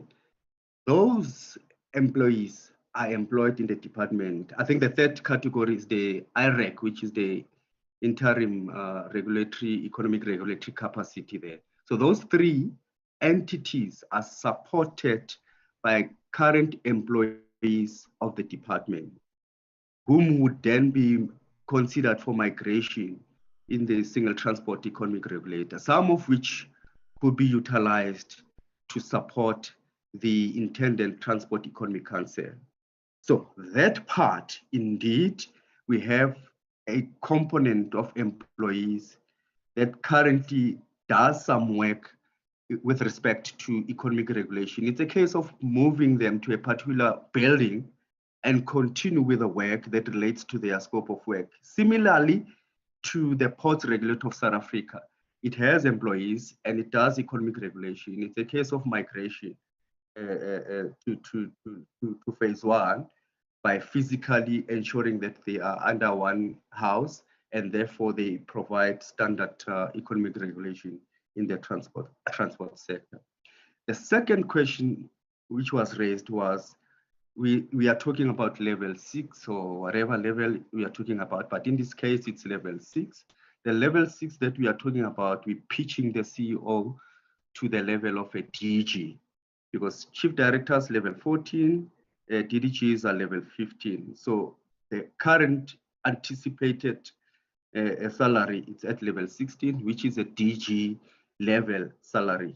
Obviously, there are different sub-levels within each level 16 chair. I think that's the answer to that. There was a question which it's the most important question that I've noted in terms of current board members' fees that are paid. There is the 3.5 million vis-a-vis 49 million. Remember the amount, sorry, not 49 million, just over 499,000. It's just that I can't open the document now. The number of stay, it's a projected number on the basis of the number of board members that we anticipate. In the bill currently, we're looking at the bill talks to the council, which is about 6 to 7, 9 members, whereas the bill on the Transport Economic Council, the board members, talks to about minimum 4, if I'm correct, and then maximum 6. So when you base the average amount of those numbers, it then leads us to say on an annual basis, just over 499,000 would be paid towards board members. Whereas the current number that we're sitting with, it's basically 3.4 million rand. Obviously, it's a reduction there, which is not a good taste to the honorable members here, but that's a factual matter that we have identified, Chair. I think those are the 3 questions I have highlighted under Honorable Mang, Chair. Coming to the questions and comments made by Honorable MacDonald, I think there was a big question which I think as the department as well needs to reflect on, issues related to employment. We've presented the facts as to what is anticipated, which in the most would be less employees at the final stage of establishing the economic regulator, which will then affect issues of economic regulation and so forth. And Honorable MacDonald unpacked it well for the committee to say 84 employees will lose their jobs. I think as I was listening to this concern, which was raised as well by Honorable Hansinger, it's a matter that the department has to consider when in the stage of finalizing the HR plan to then, because one of the suggestions that Honorable MacDonald made is a plan to absorb these anticipated employees who might be lost through the establishment of the economic regulator. So the HR plan would then have to reflect to say, the employment reduction should be a last resort. We should look at mechanism in which we can put in place to make sure that we absorb the numbers that we have. In this instance, we're talking about 84 employees. So I would want to commit the department to say the department will look at the migration plan and the HR plan in totality. And a first prize would be avoiding unemployment by these mechanisms, because as a department and as a department, and you wouldn't want to be seen to pursuing an agenda that would then lead to employee reduction, and that would have critical implication to the families that would be directly affected their chair. So I have noted that it's an important issue that I think it will be factored in, but the presentation basically was to give you what we have, what we've seen, so that members can apply their mind. There was a question on the 4 blocks. May I park on that one? I'll come at the end because I want to get a document that clearly stipulates what variables are looked at under each component. For example, the transport cost, which is the cost from the product producer, which is the manufacturer, to the final consumer. That's what is looked at with respect to the transport cost, as to how much does it cost, for example, to move a parcel from production to the end user. Then the transport margin, basically, it's looking at the cost from buying a material to make that product. That's the cost at which you look at. And you then plug it in the CGE model. It will then give you the numbers as to 5%, 3%, depending on each cost item that would have been looked at under the transport margin as well as under the transport cost. But that's how you differentiate at a high level the two components, because I know sometimes they are being mixed there. And then you would then find the efficiency reduction through reduction of cost. That's one area in which you then contribute to efficiency. The speed at which you deliver goods, it increases the level of efficiency. And therefore, that increment will then impact to the investment component that we have stated today. I think just to pause on that one, I'll come back to that one. I'm just getting a document as I speak now. Then there was a question around budget for 2017-2018 as to the fact that there is misdirection or misunderstanding or misrepresentation because CBRTA has made a profit. Granted, which we agree, lastly, it was in the last meeting, it was called a surplus, which we accept that. However, the analysis that we're looking at, it's not analyzing at a minute level towards a profit, profit for, yes, the CBRTA and other institutions, but it focuses on the current expenditure, which you would see with actuals for 2017-18, and projects as to what you would want to get to regulator to function, both from 7-8 consolidating into one, and from the single transport economic regulator, which is a single model that we're anticipating there. I think somehow, if the committee would want us to go to the level of profit analysis, cost item analysis, because that was another method that was raised, but I'll come to that item again. But the focus of the slide, it's so much of giving an overall current expenditure with 2017-18, not flagging a profit that would have been made or a loss that would have been made, because in that area of profit and loss, you look at the two, you would then analyze as to what will be the situation with the current other regulators, as well as what would be anticipated with the regulator. We have not done that exercise. It's so much of giving you what would have been spent in the main, what government would do there. I think that's the response I would have for Honorable McDonald. I think the next member who made questions specifically was Honorable Hansinger, and a question was in relation to slide 28 and slide 6. I would make it clearer to Honorable Hansinger there. Slide 6 looks at economic regulators. the people who are providing oversight to operators within the transport sector. And in that sense, we've categorized it by mode. So you would have economic regulators, people who then provide oversight and compliance and all that stuff, who will police the industry to ensure economic regulation is applied fairly and correctly. Those people in the aviation space, it will be your regulating committee, it will be 2 licensing councils, both domestic and local at the current moment. When you go to maritime, a police officer or police institution there, it's the post regulator in terms of economic regulation, which is the post regulator of South Africa, which is currently operational there. When you go to the road space or road-based mode, you would have in the main the 2 key ones that are highlighted there, the Cross-Border Road Transport Agency, as well as the National Public Transport Regulator. Those are the 2 ones you would find in the main. Obviously, they are supported by the PREs, supported by the MREs, supported by the provincial departments, as well as municipalities there. So those are police institutions which ensure that people are charging prices fairly, people are complying to the laws that the bill that we're looking at. You know, going to slide 8, it's who are you then regulating? Who are those people that we are policing? And in the first phase, it's the list that I have provided there, which is your Transnet Freight Rail, Transnet Port Terminals, ATNS, AXA, and so forth.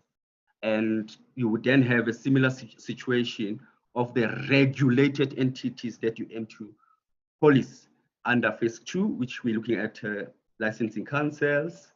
Phase 3, it's the National Public Transport Regulator, as well as the Cross-Border Road Transport Agency. I hope I have differentiated the 2.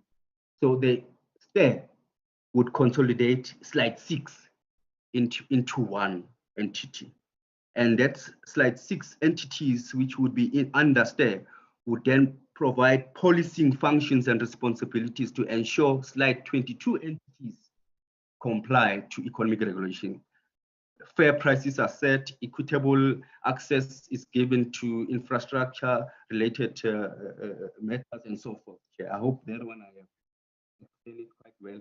I think point 2 was similar to that, related to the CGE. I think in short, I'll come on that one just now with the part information that I have explained. And then question 3 was in relation to 278 vis-a-vis 78 million. And the specific question there was, what would be reflected in the accounting statement as a cost savings? I think in a fair way to respond this one, and unfortunately the presentation obviously doesn't talk that layer, because you highlighted that we should say for goods and services what would be safety there, for employees what would be safety there, and for other cost items what would be safety there. It's a work that we have not done, but it's something that can be done, Chair, on that one if that information is required, because it's easy when you do it with the economic education of National Treasury to unpack that information to that level. And I think Honorable Hansinger also emphasized the point around job losses, that in the current situation, we can't pursue such an agenda. And like I said earlier on, it's something that the department will look at it carefully and put appropriate plans that would ensure that we avoid it. What we presented, it's what we anticipated. But remember, the project started in 2012, and the situation was different. And lastly, Honorable Hansinger indicated that, in fact, that's 2 points. 1 point was the design of the development of the bill. Would it incorporate the inspectorate probably functions or responsibilities? I would probably not call it inspectorate, because you might find yourself fighting with the Road Traffic Management Corporation division in terms of duplication and the focus of their portfolios.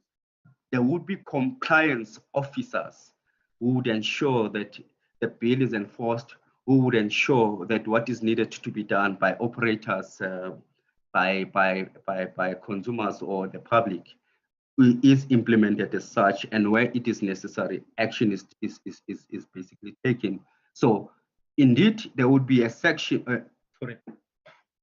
there would be a component that would focus on compliance element, which will ensure at a high level basically enforce the requirements of the act. And the last issue was, I think I wanted to say here that in the discussions that we're going to have as well, there would be on the bill, if indeed the chair is going to move to that direction, there would be discussions around peace officers and all that stuff. I think that element could also be further engaged on that element, because the bill itself does cater for inspectors as well as investigators. You can either call them one of the two, but those are the people who will do investigations. Those are the people who will guide the CEO and the supporting team as to how to move with a complaint or with a review and all that stuff. But you may want to call as an additional staff compliance institution or compliance unit there. Chair, which is the third person there, the fourth person who came on board basically was one critical question: red tape.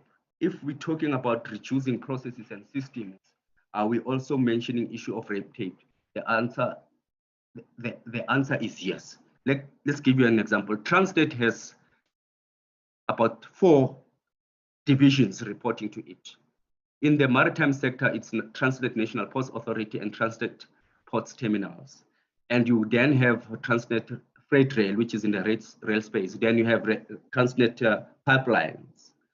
Obviously, pipelines is on the side for now. But by consolidating economic regulatory capacity under STAIR, it then means Transnet has to go to one office to raise their issues, which relates to price regulation, which relates to complaints and all that stuff.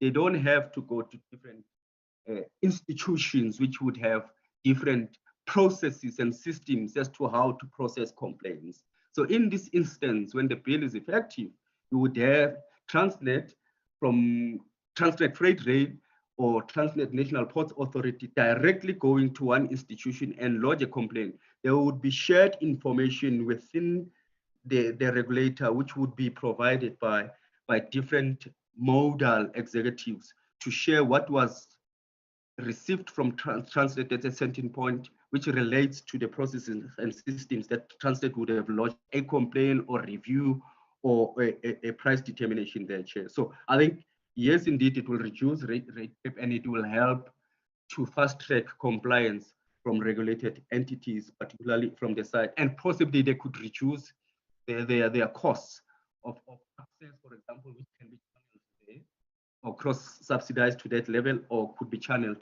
to the price that would have been charged by the regulated entities for accessibility to infrastructure. And the next question was raised by Honorable Makosini with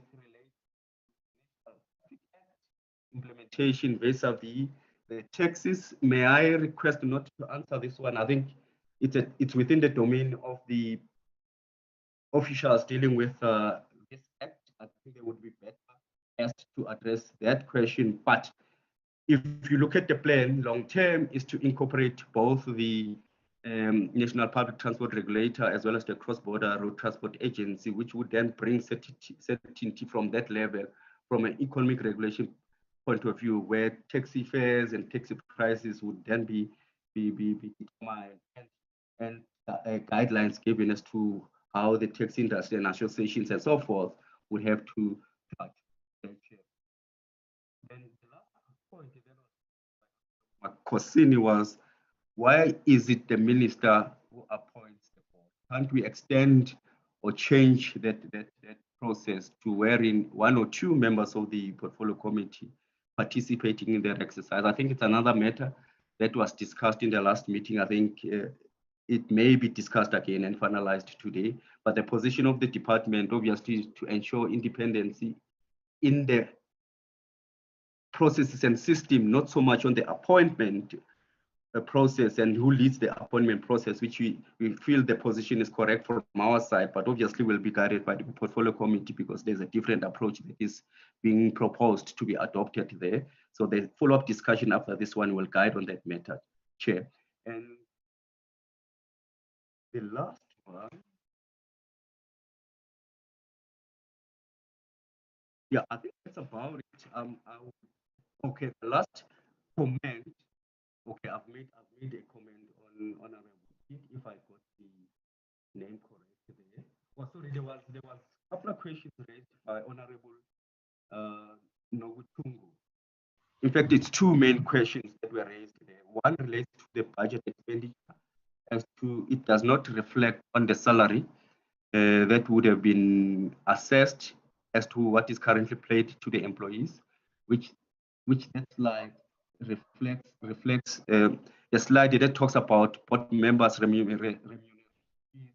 A slide that talks about current employees and current remuneration that would pay to employees does reflect on the amounts that would basically be paid to the employees, which will be your salary. I think the second question was cross-border road transport budget is big. Correct, we accept that, and the observation is true. And the fact that it relates to the fact that the CBRTA will only be incorporated into this model. But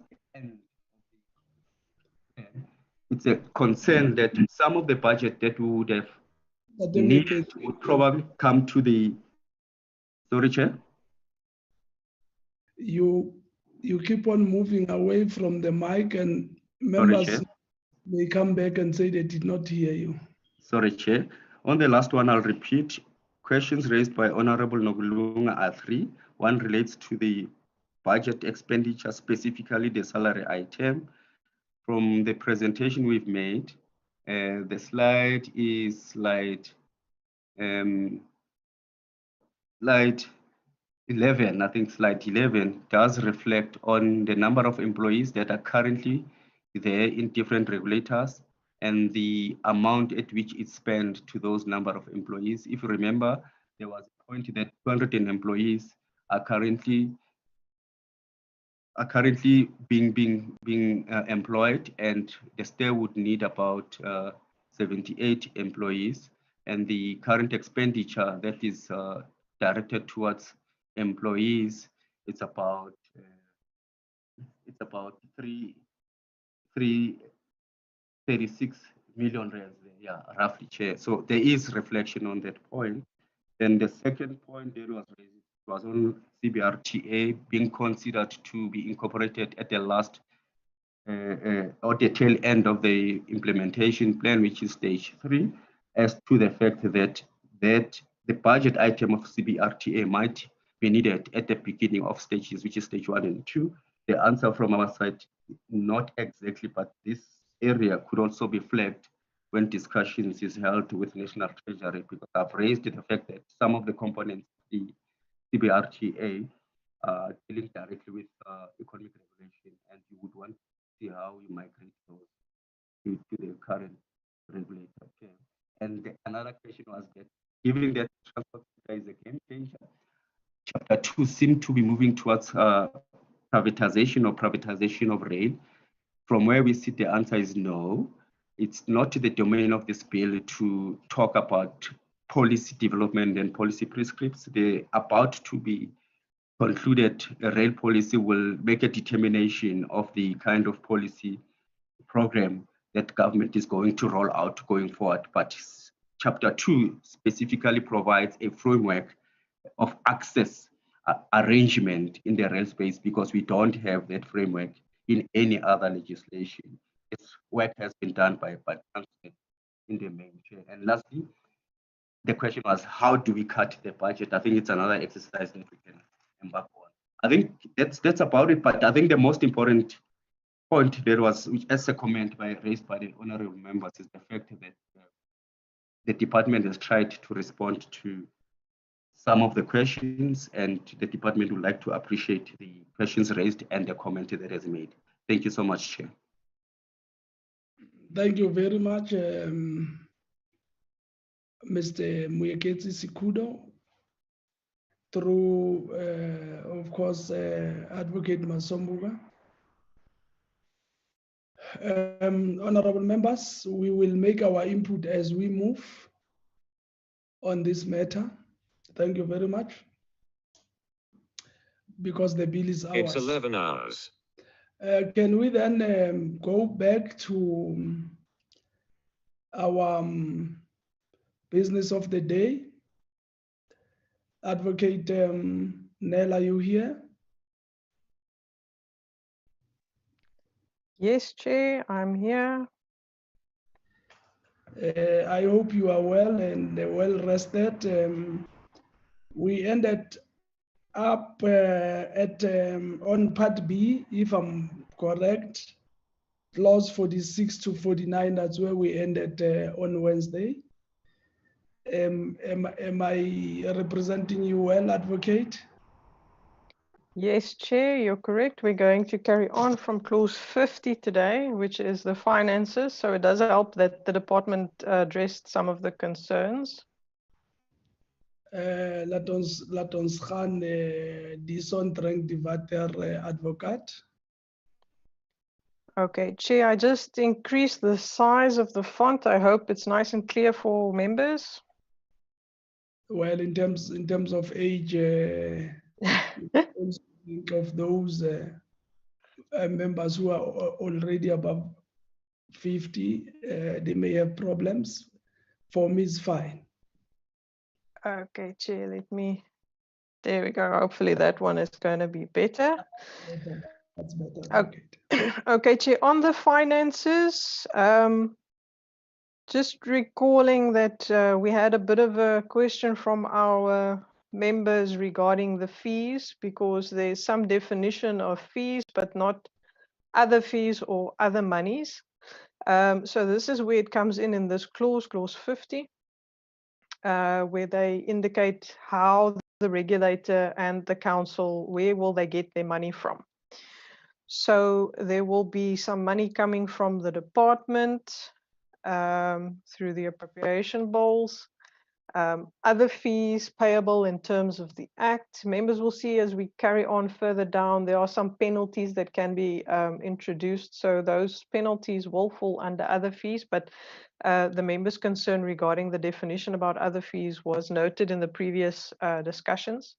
There's also some of the possibility of getting income derived from investments and deposits if the regulator is then able to use their surplus money to go towards investments, and other money accruing from other sources that do not create a conflict of interest. The regulator and the council must each prepare their own budgets. And here's where we see the reference to the PFMA, which is another concern that was raised as well. I think the department can just clarify for members whether or not the regulator will be a Schedule 3A, and then versus how will the council also be a Schedule 3A, or how will they get the determination there. But I'm sure Treasury will also have their input on that. Here it does say the preparation of the budgets and how they may invest, and when their financial years start and end. Then, Chair, going on to the Minister to determine annual fees to be paid by regulated entities. This is also one of the aspects that will fall under the regulations. So here, this will allow the Minister or the regulator and the council to prepare and submit to the Minister joint proposals on the fees that would be due to the regulators. Now, this is not the determination of the tariffs itself, but these are fees that they have to get in to bear the cost of the regulator, and regulating each entity or providing a service or facility, or regulating those. The Minister must, as it is for all regulations affecting finances, must do this in consultation with the Minister of Finance. So he will determine the annual fee to be paid. as well as the formula for sharing the revenue between the regulator and the council, and establish a framework for allocating and attributing the costs among the regulated entities. So this will obviously be adjusted as the department goes through their phases. They will be including the different bodies that are regulated, and that should over time assist in increasing the purse of the regulator, as well as they get more regulated bodies under this sphere. The formula for sharing the revenue is mentioned here again, and if there is any dispute arising out of or relating to the annual fees, this must be referred to the Minister for resolution in consultation with the Minister of Finance. If Chair recalls, and members will recall, that even though they mention here the use of a formula for the sharing of these fees between the regulator and the council, some submissions called for the formula that will be used in setting some of the tariffs that they had asked to be included in the bill. Then just carrying on, clause 51, 5 and 6, there's 3-month intervals. At 3-month intervals, each regulated entity must remit to the regulator 1/4 of the annual fee payable by that entity. So this determines when they make the payments and how those payments come through. And then within 30 business days after receiving a remittance, the regulator must apportion the remittance between the regulator and council and remit the council share to the council. So it's to make sure that the council gets their money paid over as it is received by the regulator. Clause 52, the board and council members' remuneration. Minister, in consultation with Minister of Finance, must determine the remuneration and benefits of the members of the board and members of the council. That is normally done in line with Treasury regulations. I'm not sure why the bill here doesn't add that addition, but I'm sure the department and the legal advisors can clarify whether this is the new standard clause and whether you don't need that reference to National Treasury regulations because you already have the consultation with the Minister of Finance. On clause 53, reviews and reports by the regulator. Chair, I think if we can just deal with those financial aspects from clause 50 to 52 before we go on to the reviews, just to make sure that members are happy with the financial side of things.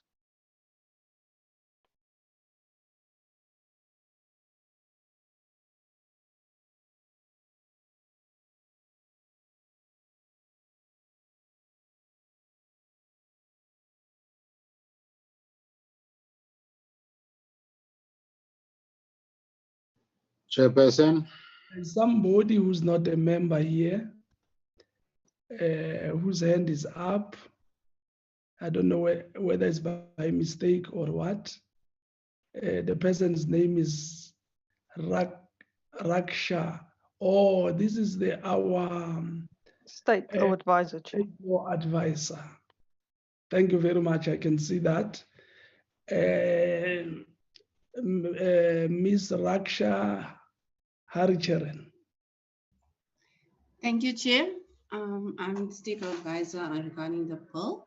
Chair, I just wanted to bring to the notice of the committee with regards to clause 50, subsection 2, subsection A. Chair, we kindly request that an amendment be made in regards to clause 52A. If I may read from the bill, it states that the regulator and council must prepare their own budgets and administer their own finances in accordance with the provisions of the Public Finance Management Act 1999, Act number 1 of 1999, and other relevant legislation. And Chair, I'm not sure whether this was a printing error when the proofs of the bill was printed. However, the reference to the Public Finance Management Act should read just the Public Finance Management Act as it is defined in section 1 of the bill, and not have reference to the Public Finance Management Act 1999, Act number 1 of 1999. So we propose that this amendment be taken into account. There's possibly a printing error, Chair. Thank you. Thank you.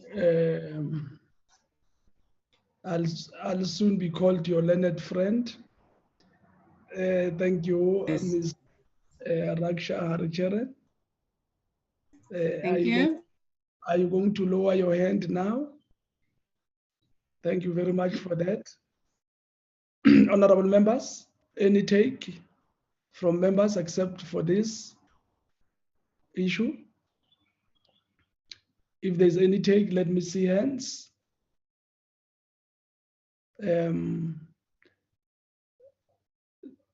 Advocate. Okay, let me go to the department. Advocate Masombuga or Mr. Muyekezi, do you have anything to say in terms of the suggestion made by the state law advisor? Thank you, Chair. It's Mweketi here. I probably don't know what is happening with Advocate because I'm led by him, but I've noted 3 issues over and above what you raised now, Chair. I've noted 3 issues. The recommendation by the Office of the State Law Advisor, Chair, it is supported, noted and supported. Yeah, it could have been an error there, but the 3 issues relates to what would be the Transport Economic Regulator be identified as being in the Public Finance Management Act. The business case from our side, obviously carried by National Treasury finally, is looking at the institution to be under Schedule 3. There was also a question raised about the council itself, which will be clarified beyond this session, Chair. So I just wanted to indicate that from our side, in the business case that is in discussion with the National Treasury, has proposed that it be under Schedule 3. And the issue of the PFMA, I would request Advocate to talk to that point. He's very eloquent on that issue, which we had reflected on after the last meeting. If Advocate is with us now, I would request him to respond on that one as to what is the position of the department there. And then thirdly, some of the clauses that have been read by Advocate Nell, if you look at them, the sort of open-ended, if I may use that wording for a better word, the details of which would be in the regulations. For example, the formula that would be used to basically determine annual fees, you would find those in the regulations. And obviously the regulations will be consulted with the relevant stakeholders, because one of the concerns that was raised there, I know I might be bringing another issue, it was an issue of the department not drafting regulations in their office or corner and not consult with the stakeholders. But we have since indicated that regulations will be drafted together with the stakeholders at point. But yeah, I think I'll stop there. If Advocate did note my request, I would ask him to come on board. Thanks, Chair. Thank you very much. Advocate Masombuga, you can't say it's network. Could you come on board, sir?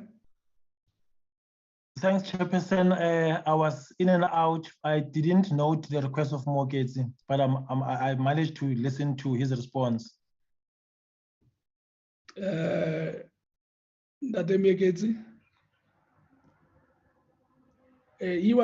are saying in your own discussions as a department, you seemed to be eloquently understanding the issue of the PFMA, which was raised earlier on Section 52 by the state law advisor. He was requesting you to elaborate on that issue. I don't know if I'm representing you, that make it well. If you want to repeat yourself, you can repeat yourself. Indeed, Chairperson, you've captured me quite well. Just to add one point is that Advocate, this is the point around PFMA, where one of the questions that was raised was that which the PFMA will it apply to the regulator as well as the council itself, and the way we've captured the clauses in relation to the PFMA, are we going to amend those, or are we accepting what we have in the bill, Advocate? So I think that's the main point that we need to reflect on. Thanks, Chair and Moketsi and honorable members. Firstly, I would like to agree with the State Advisor that that should just reflect to say as defined in Section 1 of the Act, or Clause 1 of the bill. That is agreed to. We accept the manner in which the reference has been made to PFMA, and PFMA is going to be applicable to the council and the regulator. Thank you. Thank you very much.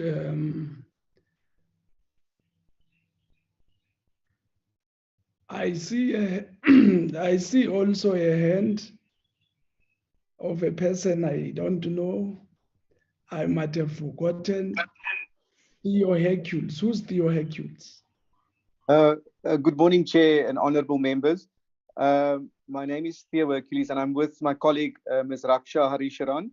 I'm also State Law Advisor, basically on the bill. So I'm also with the committee this morning. I just want to assist the committee with regard to clause 52 of the bill, which was read by Advocate Nell, with regard to the applicability of the National Treasury regulations. Chair, this is a standard clause with regulatory bodies. The PFMA applies as indicated by the department a minute ago. Basically, the minister will, in consultation with the Minister of Finance, then determine the remuneration and benefits of the members of the board and members of the council. Therefore, there will be agreement with regard to the Minister of Transport and the Minister of Finance regarding salary and benefits. And therefore, it is a standard clause, and it's practice that we don't refer to those treasury regulations. It's dealt with in terms of the Minister of Finance with regard to those regulations. And of course, the PFMA Act also applies. So this is a standard clause with regulatory bodies, and it's been accepted by Parliament in the past. Thank you, Chair. Thank you. You lower your hand. Advocate Nell, back to you. Thank you, Chairperson. Looking at Chair. Thank you. No, I was just requesting Mr. Hercules to lower his hand. He has done that. Okay, Chair. Clause 53, looking at reviews and reports by the regulator and council. So in addition to the other reporting requests, this is where they have to send us some info.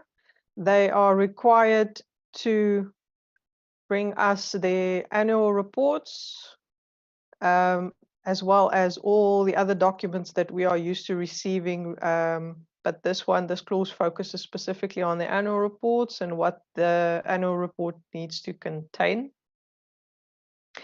And then at least once every 5 years, they do need to do a review of the functions and powers, which we normally also get in our strategic plans and APPs.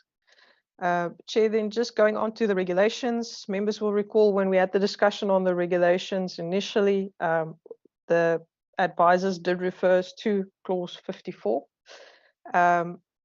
indicating here that the minister may by notice in the Gazette make regulations on any matters prescribed under the Act on recommendation of the council where it might be needed to regulate these aspects, or any other matter that may be considered necessary.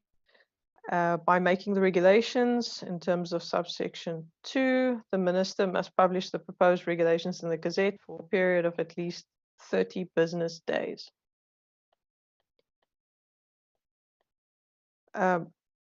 Chair, so there was the discussion that members indicated they would like the regulations to come to the committee or to come to National Assembly prior to them coming into effect. We have indicated that the minister does this in practice even though this is a standard clause for how his regulations are done. There might be some concerns on, especially if it's regulations that have to be done on an urgent basis or for very administrative type requirements as indicated here under 54(1)B Roman 1 to 6. Because these can be very administrative. So sometimes it's a little bit cumbersome to send it to Parliament. I know that's normally the argument why the regulations are done through the Minister's office. There's still consultation. It's still open to the public. And the fact that it's open to the public does give Parliament also a point and time to comment. But I know members have indicated that sometimes it assists them to comment once the department has already worked in the public comments. So I'm sure members are going to have some input here. And I know the state law advisors and the department also have input that they would like to provide to members there. Chair, I'm just going to pause there before we go to chapter 5. Thank you, Advocate. Before we go to chapter 5, let me open the floor for comments by members. I can see definitely 2 hands, and let me take these 2 hands and move on. That is Honorable Sithole, followed by Honorable Mangu. Thank you. Thank you very much, Chairperson. Chairperson, I was checking under regulations 54A, where it says on any matter which may or must be prescribed by this act. I'm trying to check the may, is that should be may or must have one, or either is must or it must be may. Thank you, Chair. Mangbonge Mhlonishwa, Chambers. Chairperson, as I lower my hand in compliance, thank you, Advocate. Good morning. Chair, what I'm battling in my mind is a regulation, or rather clause 53, let me call it that. Reviews and reports by regulator and council.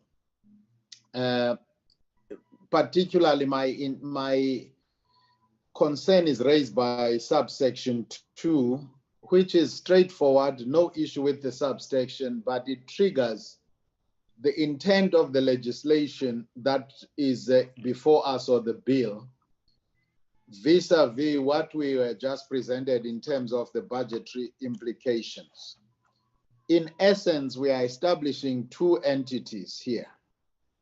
A regulator, which the bill mainly emphasizes on, and a council, which not much is said about in the bill.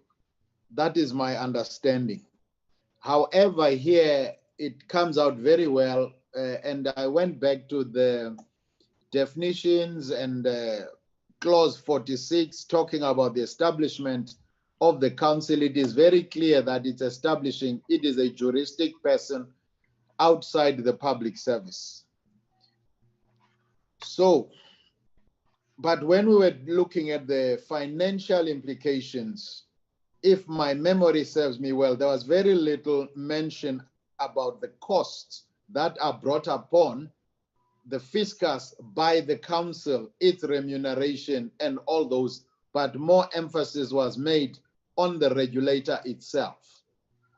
So, Chair, that is where I am a bit concerned, not directly with what is presented before us, but what it triggers, or in my mind at least. So maybe Advocate can assist me understand it better. Thank you so much, Chairperson. Thank you very much, Honorable Manu. I have quite a number of learned friends here. Advocate, you want to start, or must we give it to the department? Chair, I think for the concerns raised, it might be best just for the department to indicate whether or not their slides on the financial implications would cover both the regulator and council in one. So for them, and then for the state law advisors and parliamentary legal advisors to come in with Mr. Sitole's question, Chair.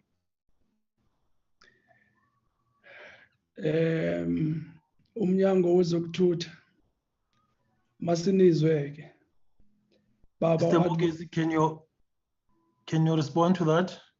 Correct. Thank you, Advocate. I think Honorable Manu, on the first point, is correct to make an observation that two institutions are being established through the bill, and the emphasis of economic regulation, which is the second point, it's mainly the work and responsibility of the transport economic regulator. The other day, Advocate Neil has basically read within the bill as to how you differentiate the responsibilities of the two.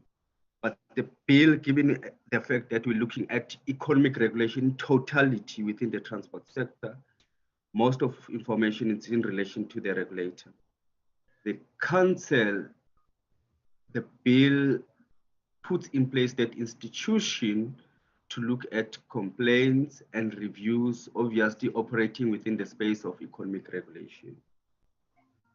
And the way the council, which is another point that has been raised by Honorable Manu, would be remunerated will be on the basis of the three part-time institutions that I've highlighted in the slides that relates to financial implications. That's the two licensing councils, as well as the regulating committee. And those committee members, if I may put it that way, moving away from board members, are remunerated through the treasury regulations and guidelines. And if I remember quite well, there would be a clause that basically indicates such that the council members' remuneration, obviously set by the minister, but on the basis of the treasury regulations and guidelines. But the observation is correct. It's the regulator, which is the key component that would administer economic regulatory related matters, and the council will then provide appeals responsibilities and functions with regard to complaints and reviews. Chair, maybe let me stop there because there are other matters that Mr. Honorable Manu raised, which probably are not embedded in the bill. And the bill tries to clarify the difference between the regulator and the council in the definition as well, Chair. But yeah, I think I concur with Honorable Manu on this point, Chair. And the second issue that was raised was around regulations, which is section 54.1 and 54.1a, where there's a may and there's a must, which is 54.1a, and the first one, which has a may. I think out of reflection from the session we had on the 3rd of February, we have then since agreed that the may should change to a must because it is mandatory for the minister to make regulations for different nuances, Chair. I think I'll stop there, not unless Advocate has 1 or 2 words to add. Thank you, Chair.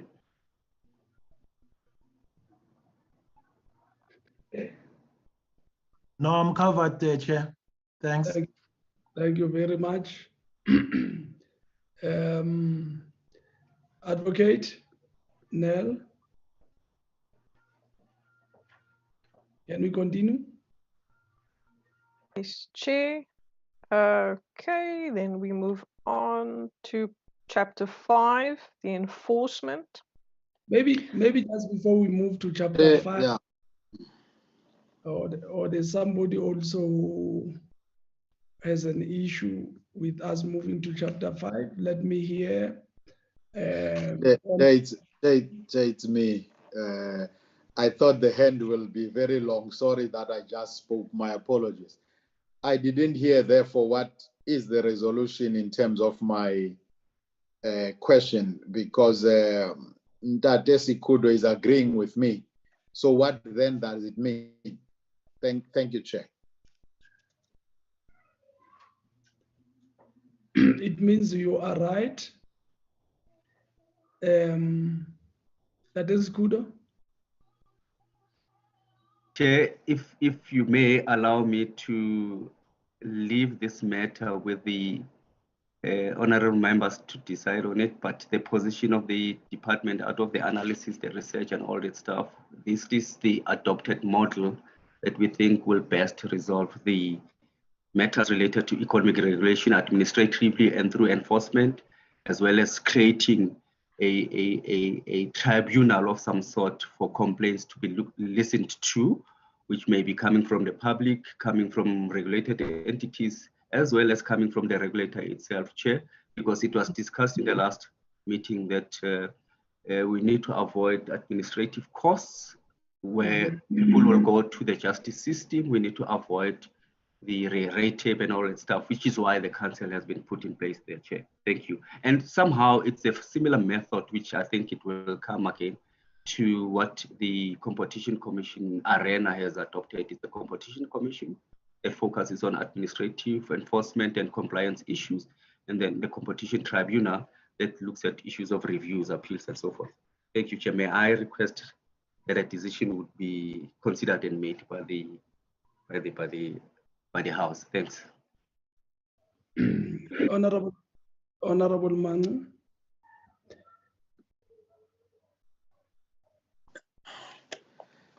Chair.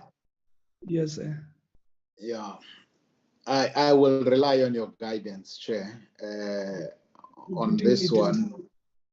But in essence, what I was raising is that the cost of running of the council is hidden from us, bottom line.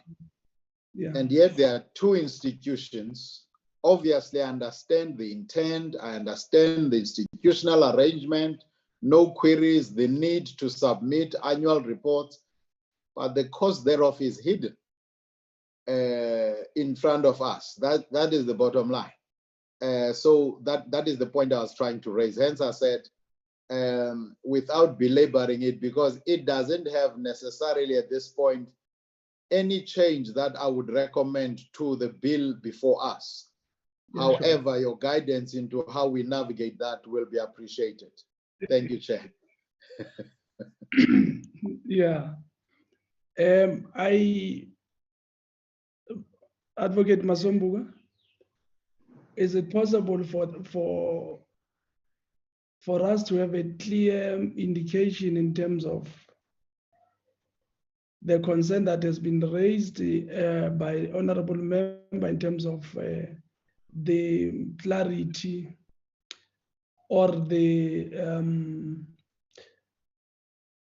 how do I put it, bringing forward transparency, that's the word, transparency in terms of the cost that seemingly is hidden.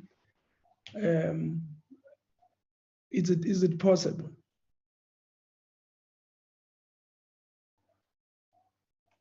Mr. Skuja, can you respond to that? Thank you, Advocate. Thank you, Chair. It is indeed possible, but in the bill itself, there are some reflection to it. Maybe it's not captured correctly, but I think we are in a position to provide a general framework in terms of the reflection on the cost of the council in the main, Chair. We can do that. So I wouldn't want to also, like you have indicated, not to enter into discussions. Thanks, Chair.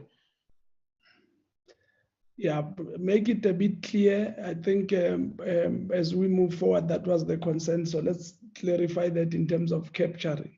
I think that's what the member is saying. And noted, Chair. Thank you. My issue was at this point, if I remember well, let's just get done with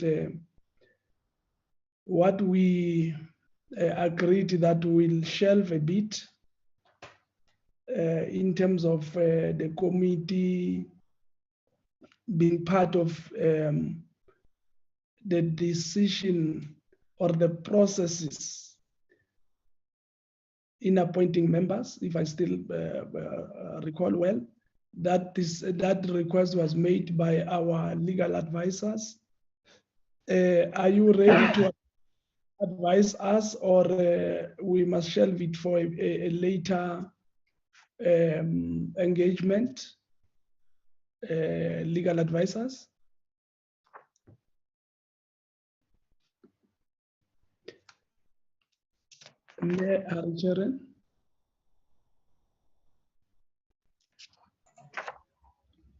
Yes, Chair, if the committee can bear with me for 2 minutes, I'll revert you in 2 minutes, Chair, please. Okay, you'll revert to your minutes. Let's continue. When we are ready, you will indicate during the deliberations so that we plug properly the gap in terms of that issue. Yes, Chair. Okay, thank you very much, Advocate. Thank you, Chair. I think when we do get to the point regarding the committee's participation or the National Assembly's participation in board appointments, if the legal advisors can also just indicate on the concerns of having an additional process for the minister's regulations, because the members did also request clarity on whether or not they can be added to looking at the regulations before promulgation. Then, Chair, carrying on, Chapter 5, Clause 55, the appointment of inspectors and investigators. Mr. Hansinger did have a quick question or a slight question about this earlier. There was also some concerns pointed out in some of the submissions regarding the powers of the inspectors and investigators. And there was concerns here just about the powers defined in the Criminal Procedure Act, how these will work, how they are appointed. So looking at 55, we see that the CEO may appoint any suitable employee of the regulator or other suitable persons employed by the state as an inspector. They must be issued a certificate in the prescribed form. When they perform their functions, they must be in possession of their certificate. And they must show this certificate to anybody requesting it, and they will have the powers afforded to a peace officer as defined in the Criminal Procedure Act. The CEO may appoint or contract any suitably qualified person as an investigator to conduct research, audits, inquiries, or other investigations on behalf of the regulator. Okay, Chair, then going on to the subpoena powers in Clause 56, there was, again, this was one of the clauses flagged in some of the submissions.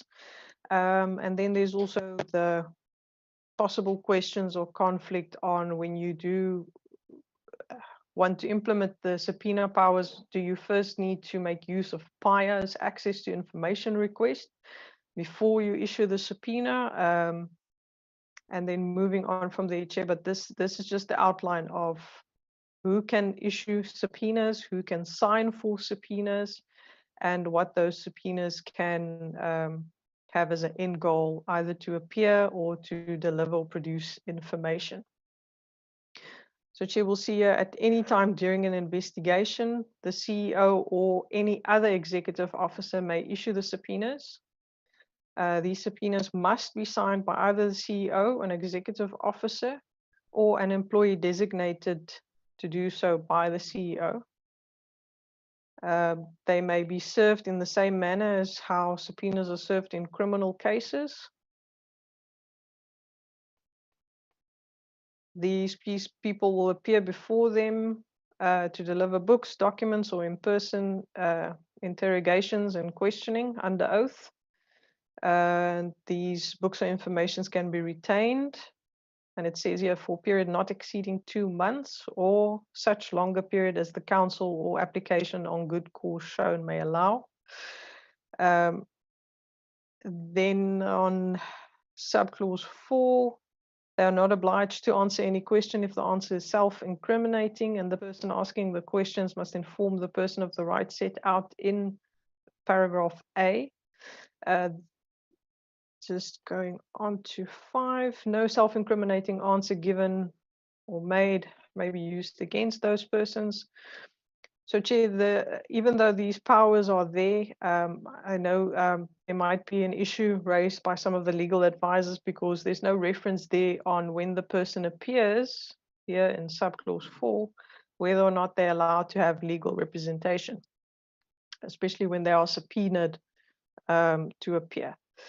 Chair, then going on to subclause 57, the authority to enter and search under a warrant.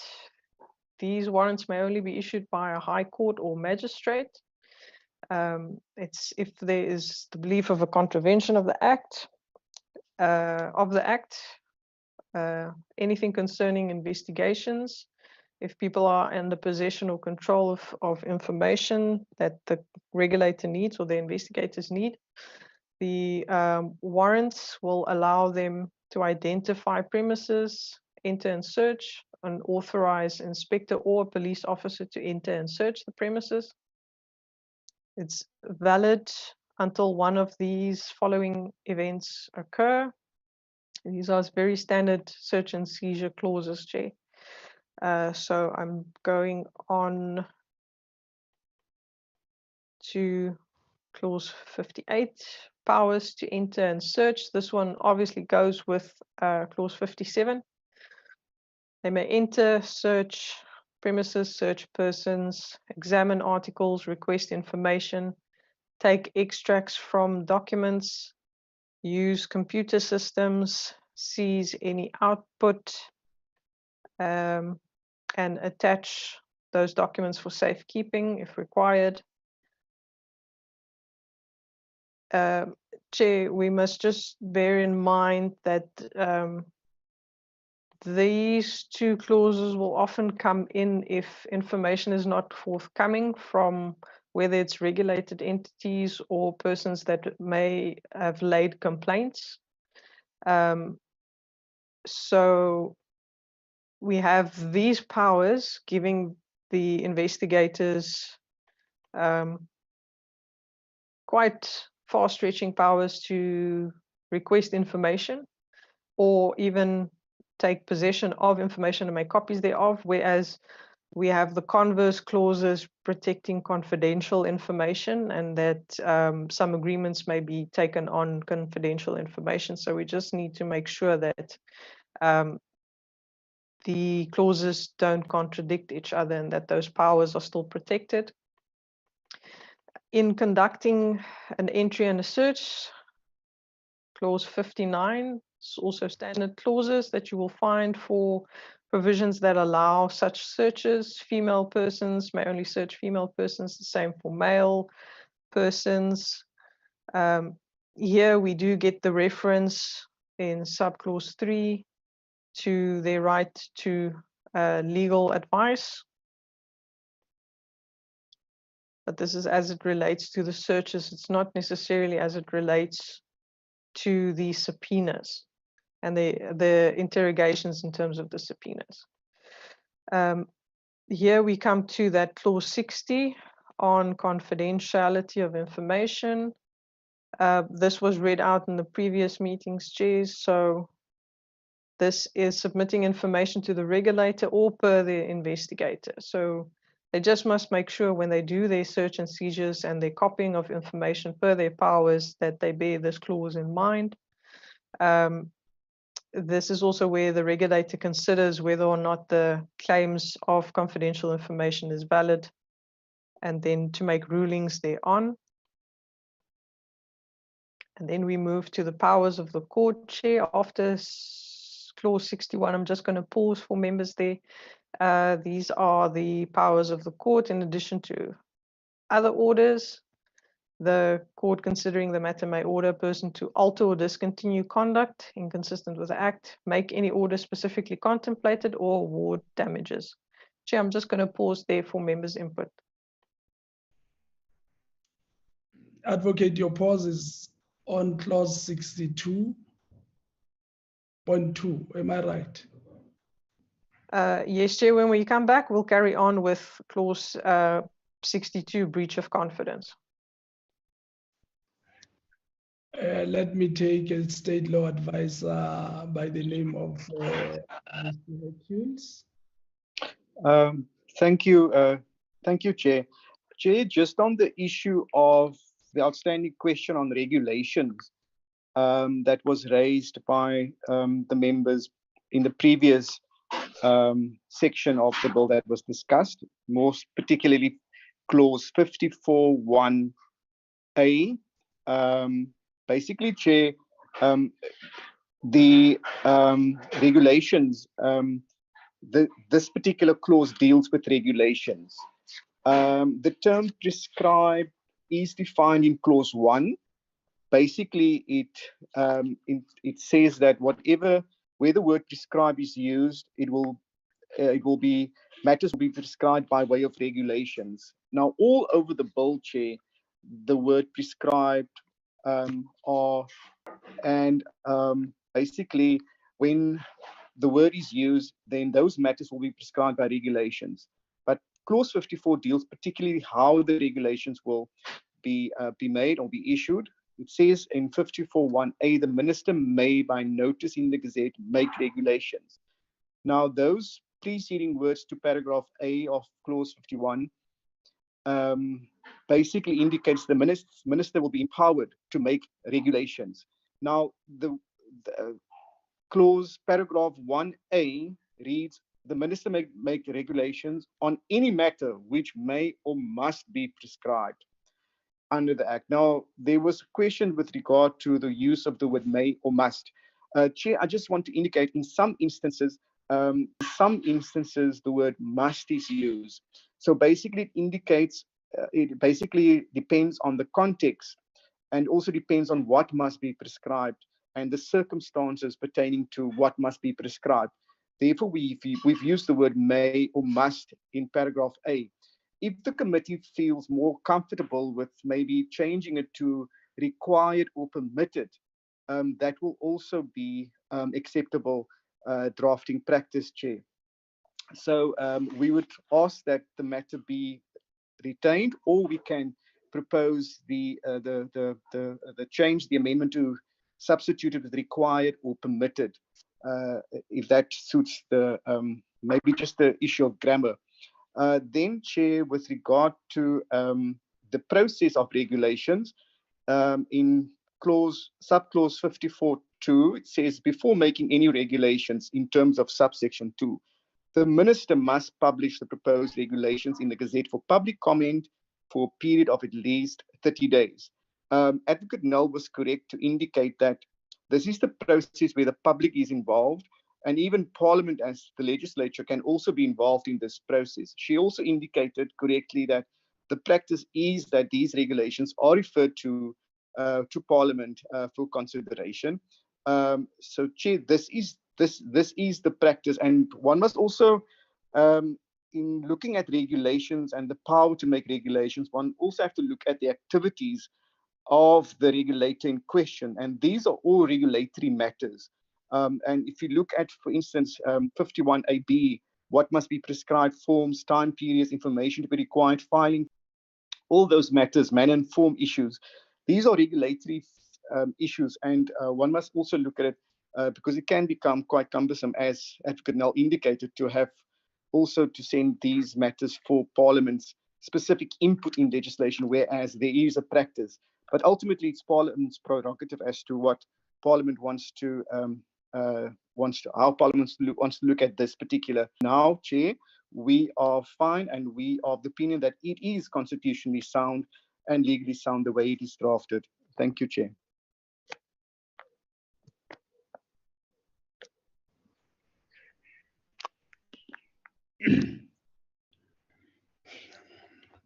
I want to clearly hear you, Mr. Hercules. Yes, Chair. This committee was making a concrete view in terms of this current bill, saying its view is that they should be included, right? If I recall well,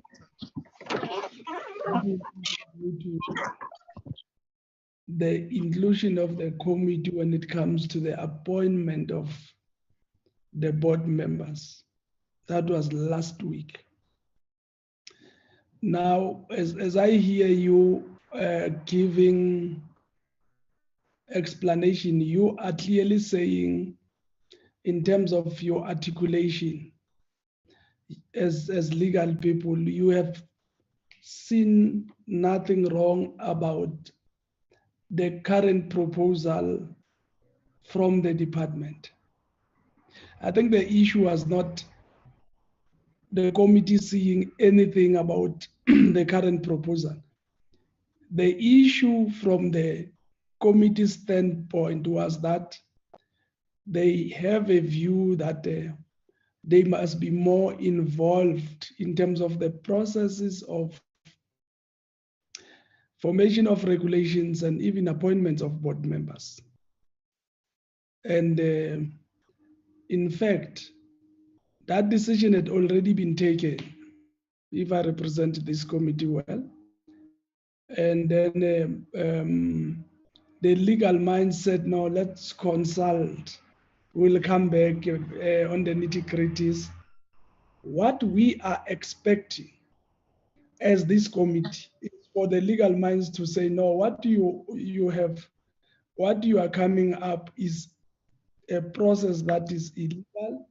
This is a process that cannot be engaged on by law. I thought that was my understanding, but if any member of the committee has a different understanding, they can please go ahead and correct me. I see a hand from Honorable Hansinger. You are permitted, sir. Thank you, Chairperson. Chairperson, the way you summarized it is perfect.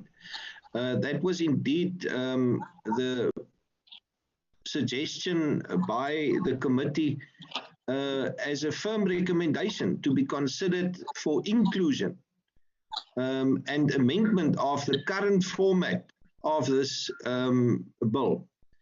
It is justified, Chairperson, on the basis of the intention of this bill to be at arm's length, because ideally a regulator of this form should be separated from the state, should have a particular independence.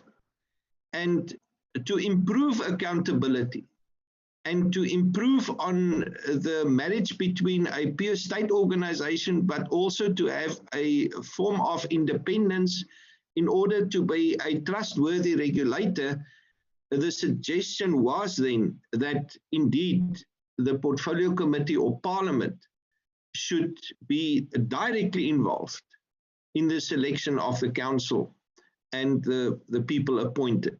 Similar to what we have in the SABC communication, the SABC board.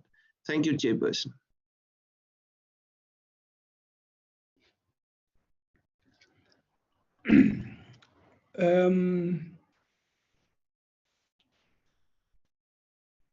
I think that is very clear, Ms. Theo Hercules. I know you were not part of the deliberations last week. I've loved to hear a comment from the legal minds who were with us last week. Can I pause and listen to legal minds who were with us last week in terms of clarity on this matter?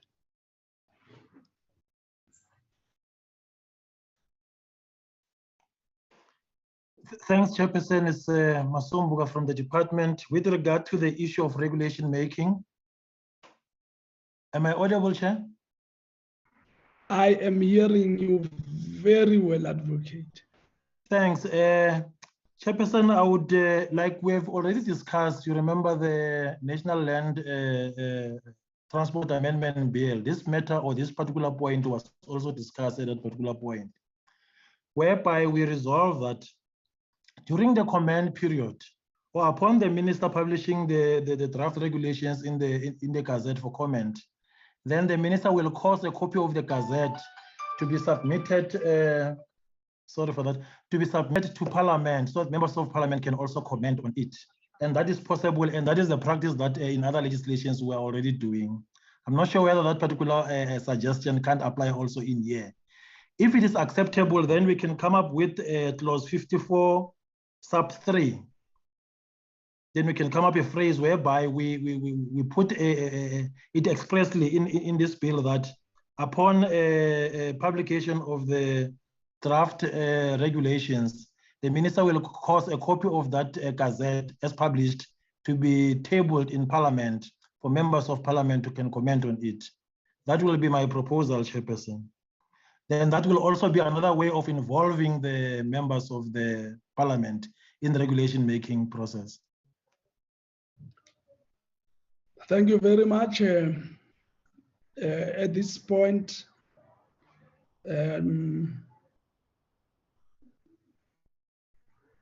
Honorable Chris Hansinger and Honorable Mr. Pio Hercules. Thank you, Chairperson. Chairperson, indeed, we are not hard in hearing. We don't have any, we understand it very clearly, but it seems like our message and our thinking is certainly not absorbed in any way, because what we currently have is not what we want. What we propose is that the Portfolio Committee and the Parliament is directly involved in the appointment of council. And it should be understood as clearly as that. To now answer on that instruction, because in fact, the members of Parliament and the Portfolio Committee are the legislators. And it is therefore an instruction, Chairperson, that it should be formulated so that it reads that Parliament and the public representatives of the Portfolio Committee decide on who the council members are. That is the firm request. To respond to such a request in a manner to then say, but publications of the Gazette will happen and the minister will inform the Portfolio Committee. With all due respect, Chairperson, we are not hard in hearing. That is what we currently have. And if we follow the news and the reports and the testimonies, we should design legislation for the future to improve accountability. In particular, in an institution and a regulator as this that needs to be trusted. Therefore, Chairperson, I support you. Finally, it is a clear instruction as I see it, and Chairperson, it stands to be contested by my colleagues of this Portfolio Committee, not by officials. Thank you, Chairperson. Thank you, Honorable Hansinger. Mr. Hercules, the floor is yours, sir.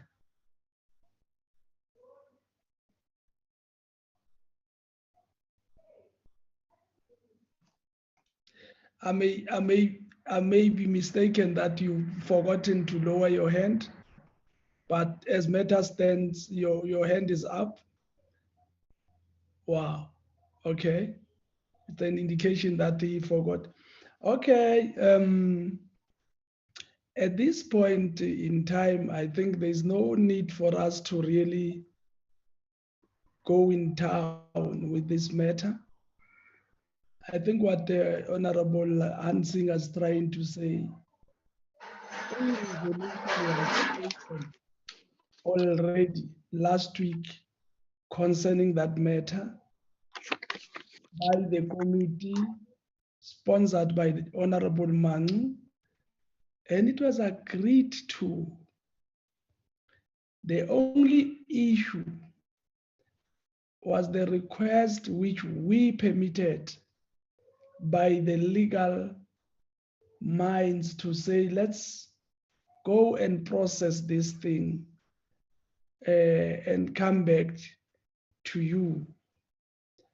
And if there's any other issue, advise on that issue. Seemingly, there is no issue. It's 12 hours. There is no issue in terms of the proposition made by the committee last week. That's what I wanted to hear from the legal minds. Because if there is no issue, then the resolution stands, as Honorable Hansinger has actually put it correctly, a bit strongly, but I think our resolution will then stand. Advocate, am I correct? Chair, I just want to make sure, I know Mr. Hansinger mentioned the council as well as the board, because the discussion, when we had the discussion about members or the National Assembly's participation, was under the board appointment. So if we can just get 100% view of the committee, both appointment of board and council, requesting a formulation in the legislation that will allow, similar to the Broadcasting Act, which states that the National Assembly calls for nominations, submits the proposed list of appointees through, obviously, the work that the committee will do through the National Assembly to the President for making the appointment.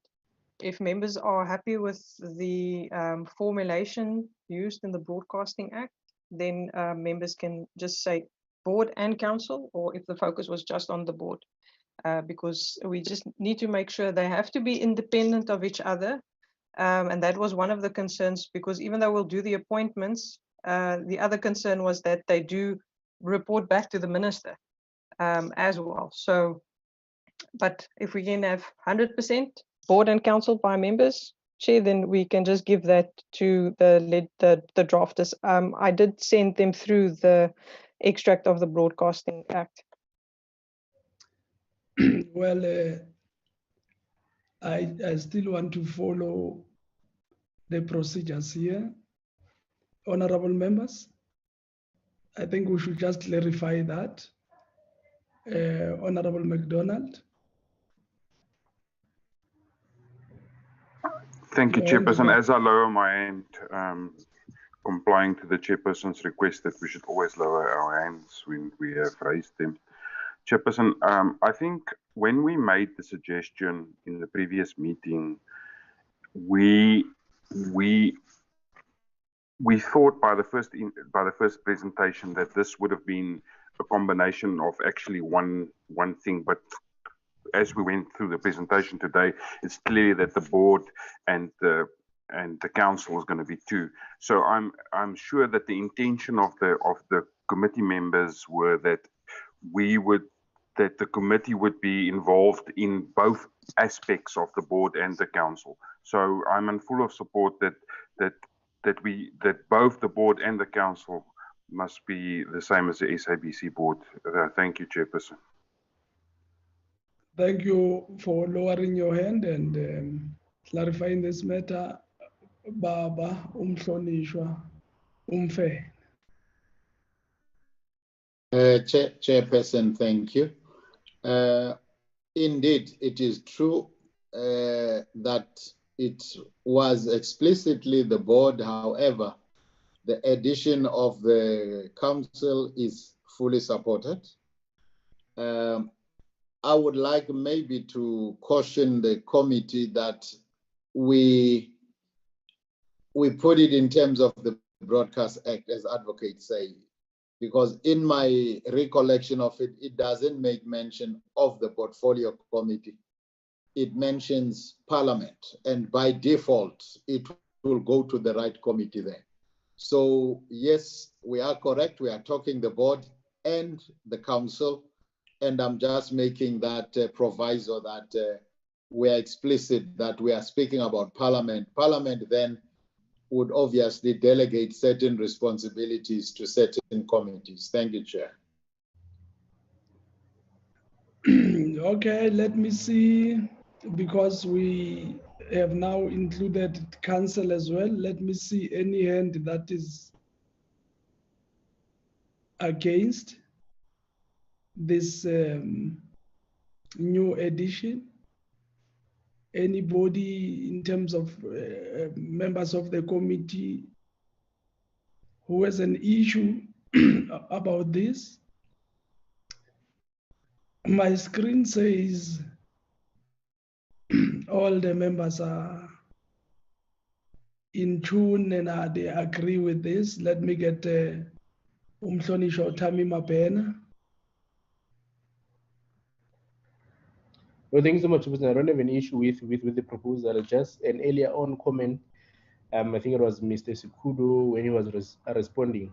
They said that as a department, they're going to look at the HR plans. The only input that I wanted to issue there is that. Thank you very much. I will give you, I can see what you are trying to do, my honorable friend, because it is you, I'll listen to you what you want to say. Let's close this matter. There is no opposition to this resolution that both the board and the council should be treated as a process unfolds at the SABC. Am I correct to say so? Yes, I can see members are saying you are correct. Advocate, is that clear? Crystal, Chair. Crystal clear. Thank you very much. Let's close that matter and allow a window of opportunity for Honorable Mhlonish. Yes, Honorable Mapel. Thank you, Chairperson. I think at some point we must note your generosity. We must note it so that people can know that you're very generous in the committee. Nonetheless, Chair, I think what I wanted to deposit was that in terms of the department going and saying that they will look at the HR plan and whatnot. So what I wanted to add was that not only should they look at it, but they should prepare a report specifically for that and present it to the committee. Because it's one thing to say that they'll go and look at it and they'll plan around it, but I think like they must just prepare a simple note, come and present to the committee around that specific issue which has been raised by members in terms of how they will in terms of transferring other people and whatnot.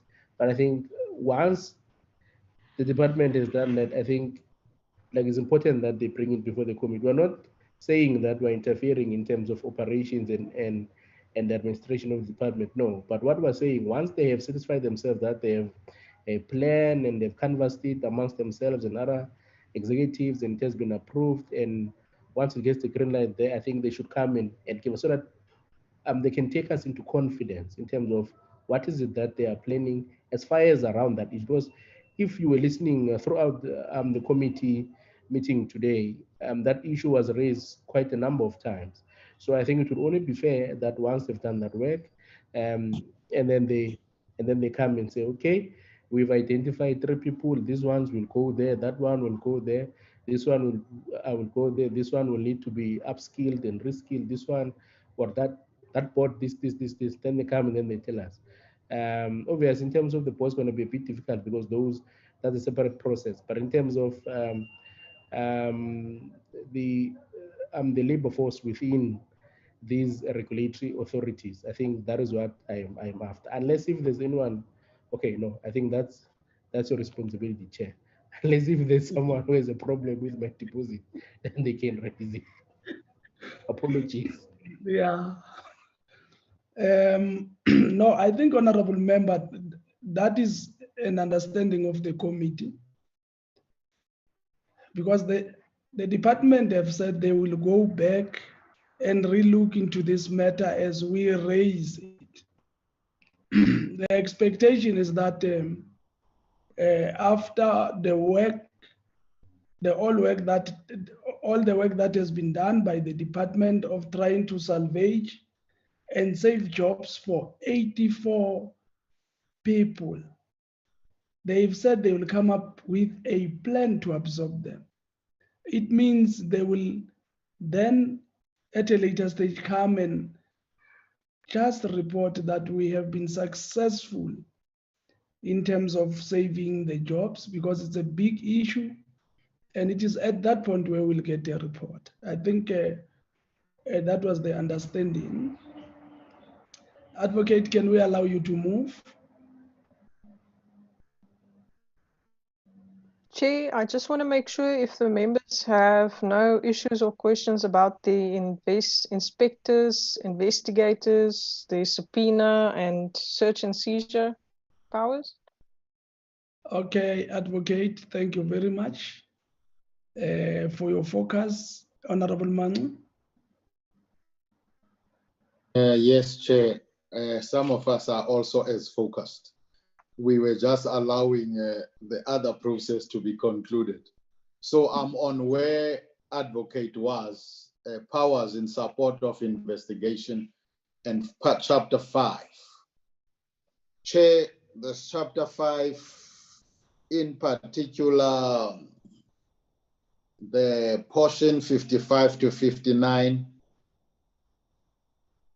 requires us to apply our minds thoroughly. In essence, what we are establishing here is a quasi-law enforcement unit within the Transport Economic Regulator. So whether it's right or wrong, it's not for me to judge, but I'm saying, colleagues, we need to look at it very carefully. In particular, I will refer to you on what has become in the public domain now of a so-called rogue unit at SARS. I'm not judging whether it was or not. I'm saying make reference to that as you read this particular powers. That is my first one. Chair 55(1) gives the Chief Executive Officer certain powers to appoint an inspector, although earlier we were told that there will be no inspectorate. As my colleague advocate, maybe is an advocate, Hunsinga. Let me give him that title. As my colleague, Honorable Hunsinga, had questioned there. So that is one thing that is very interesting here. However, if you read 55 to okay, let me take it from the top. Chief Executive Officer must appoint somebody, blah, blah, blah. This person must be issued with a certificate in a prescribed manner. That's 55(1)B by the Chief Executive Officer. Read 55(1)B with 55(2)C. This person now, who has as such been appointed, now has the powers of a peace officer as determined in Section 1 of the Criminal Procedure Act, and may exercise powers conferred on a peace officer by law. We are talking about a law enforcement person here, basically. Now, it is not clear here who appoints this person as a peace officer. The CEO seemingly is only restricted to appointing this person as an inspector, but not as a peace officer in terms of the Criminal Procedure Act. It is my view, therefore, that this must be explicit as to how that process is going to unfold of the appointment as a peace officer. If it is the CEO, therefore, questions become even more bigger. Now, if you read 55 subsection 3, the Chief Executive Officer may appoint or contract any suitably qualified person. Again, I will refer to you to the much publicized investigation at SARS where certain big company firm was appointed, and thereafter it pulled back on a particular report it had appointed. Again, I want to flag colleagues that this seems to be going in the same direction. Is that the direction we want to take or not? It says contract any suitably qualified person as an investigator to conduct research, audits, inquiries, or other investigations on behalf of the regulator. But a person appointed in terms of this subsection is not an inspector within the meaning of this act. In other words, this person is not an employee of this. I think I read this clause more than 10 times trying to rephrase it, but something to me here is not very, very kosher. Now, as I said, 55 to 59 for me in its totality is something that we really need to apply our mind. And if my colleagues are very happy with it, I am fine with it, because that appointment as a peace officer for me becomes very broad to the people that will be here. And as yet, we are establishing an economic regulator, transport economic regulator. I am not sure, maybe the legal people can advise us as to what is the need for somebody who's going to enter a premise to require information which relates to economic regulation needs powers as a peace officer for. I don't know the wholesale powers of a peace officer.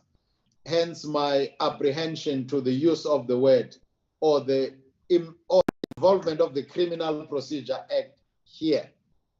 That would go to 57 and 58, because we are just short of giving the powers of the person to arrest in these cases. Last but not least, I was hoping that maybe this section, if it goes the way it is, because if somebody's got powers as a peace officer, has got powers to subpoena and all those things, I would assume they've got a power to make sure that the person appears in court, as we saw the role of the courts there. At what stage do we refer the matter to the NPA? Or will there be no need to refer this matter to further investigation by units of the South African Police Services? So all those powers, to me, 55 to 59, raise issues about our involvement as this regulator, stroke council, in the whole criminal justice system and what those links are. Thank you very much, Chairperson. Chambers ngiyakuzwa. Asinikeze olandela wena ubaba usithole. Thanks for lowering your hand. Mondis.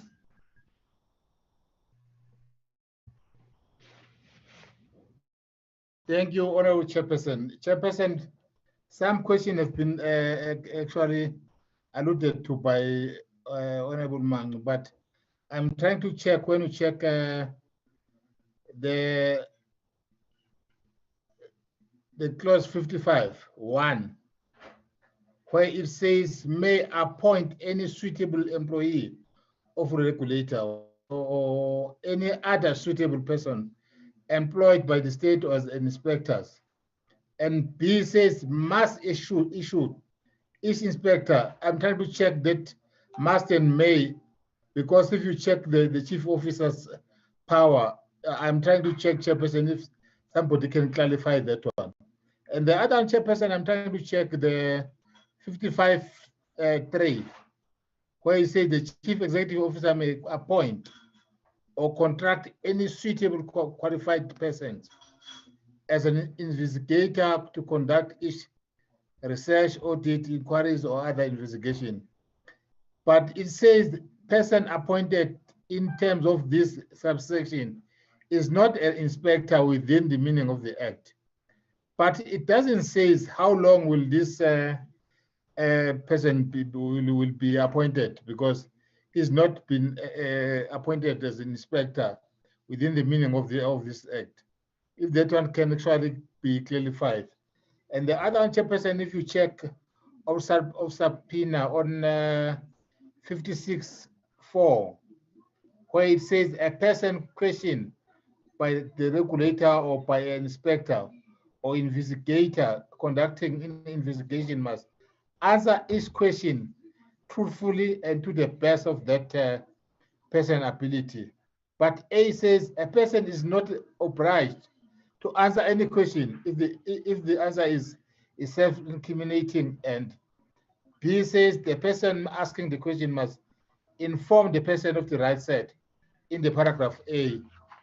And 5 says no self-incriminating answer given or statement made by any person to be regulator or inspector or investigation exercise power in terms of this act will be admissible as evidence against that person in criminal proceedings against that person instituted in any court except in criminal proceeding for the perjury on which that person is tried to an offense contemplated in section 63, 63.3 or 64B, 64D, and that only the extent that the answer or statement is relevant to the to prove the offense charges. Chairperson, if you can combine all this and check if they says a person asking the question must inform or a person is not obliged to answer any question. If Chairperson, they can actually unpack that one and give some input and understanding on that one. Thank you very much, Chairperson. Thank you very much, Mondise. Constitutionally, everyone in this country has a right to remain silent.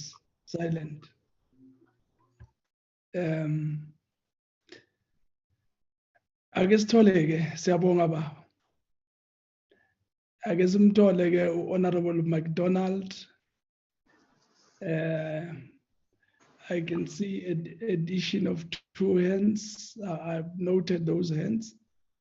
That will be Honorable Lechungu, and we will end by Ms. Tiloshin Kangen. Baba McDonald. Thank you very much, Chairperson. Chairperson, yeah, I'm also going to add my voice to the choir that was just sung. Chairperson, are we appointing a regulator or another law enforcement agency? Because if you read what's presented here, it's another law enforcement agency. Especially the powers regarding 55 of the peace officer, because this person will have the rights to arrest you under the Criminal Procedure Act. Now this thing, Chairperson, I'm very worried. And in the same voice at 55.3, it can appoint may appoint or contract any suitable qualified person as an investigator. Chairperson, I think we must really consider, as Honourable Manchu said, that it's a bit of a problem. This is a law enforcement agency that's envisaged there. Under subpoena powers, it says there, an inspector or investigator before whom a person summoned to appear or whom appears required to deliver any book, document, or other object. That is the type of things that a law enforcement agency would have the powers to do. We are dealing with economic regulation on how much a company can ask or an entity can ask for moving something from point A to point B. Chairperson, is this not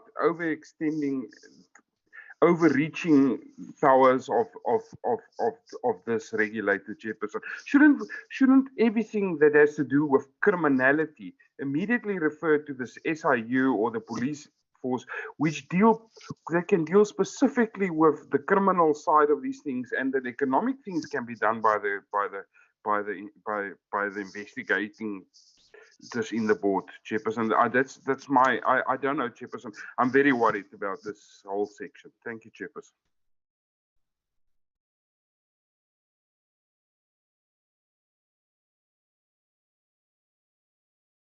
Siyabonga baba, uMama Noluchungu.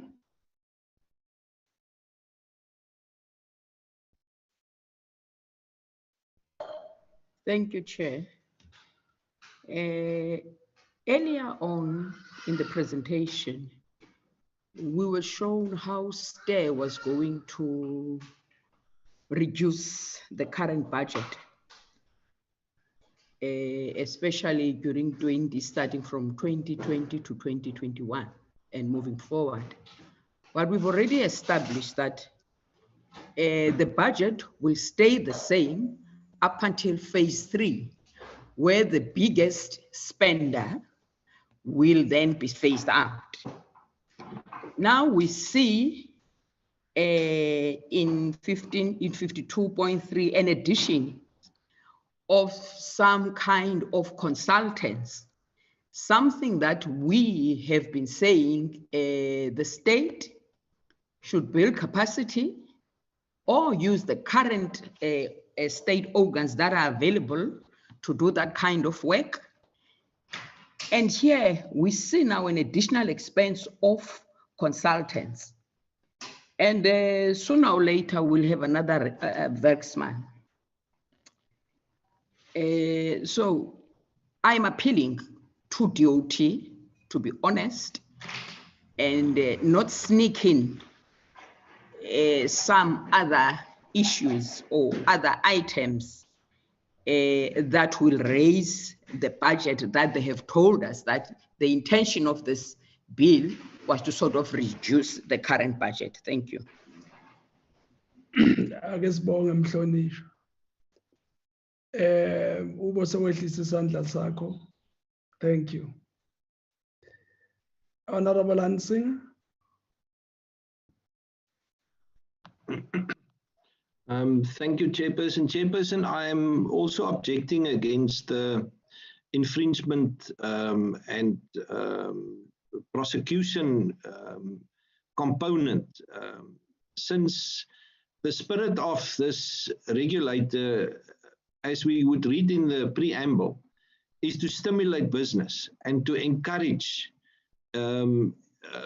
getting involved and creating jobs and stimulating the economy, hence the economic regulation. In other words, yes, it's about creating a broader platform, which we are all positive about, and for creating jobs and opportunities. The same intention cannot combine something related to prosecution. In other words, if we find that you do not adhere in any way or any ridiculous, then we will simply prosecute from our own being. That should be tested, and it should then be separated from the same body. We can't have a situation where the sheriff simply is the judge as well. So therefore, you know, there should be a mechanism where it is transferred. I mean, we are already dealing with a tribunal function where complaints are lodged. So in other words, we've got a police force here, and we've got a judge, and we've got correctional services all in one in the same bill. It simply can't be, Chairperson, and it would be a flawed design if we agree on such a design. Thank you, Chairperson. Thank you very much, Honorable Member. Mayor Tilosini. Thank you, Chairperson and honorable members. I just want to place on record that in terms of the Criminal Procedure Act, Section 334, provision is made for the minister to issue certificates of appointment for peace officers. And so strictly speaking, provision is made for what is envisaged in terms of the ERT bill. There are clauses that may need to be tightened up, that are too open-ended in my view. However, having said that, this is now your process. From a legal standpoint and a legal point of view, it can be done. I've listened to the members, however, and naturally, it is your process, and we are in your hands.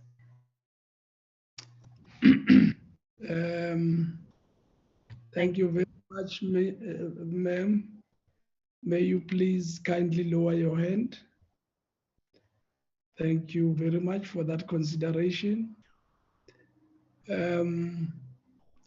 Maybe let's give, at this moment in time, let's give the department an opportunity. As we are advised that this can be done, one of the benefit of this bill, as members have said, was to try and reduce costs as much as we can. As this committee, we are putting it on record that that should not be on the cost of losing jobs, people losing their jobs. Now, how would you balance an issue of 84 people, parents, who are on the verge of losing their jobs? A plan is being made, and on the other side, we are now bringing in people who will do a function that we already have in terms of the structures that we have. Does it make sense? Or what is the reason? Why is it coming now? Maybe I should also ask from where I'm seated, are we anticipating a situation where people without capacity to deal with these issues are going to be employed? And therefore, we must always have a peace officer looking after these incapacitated people.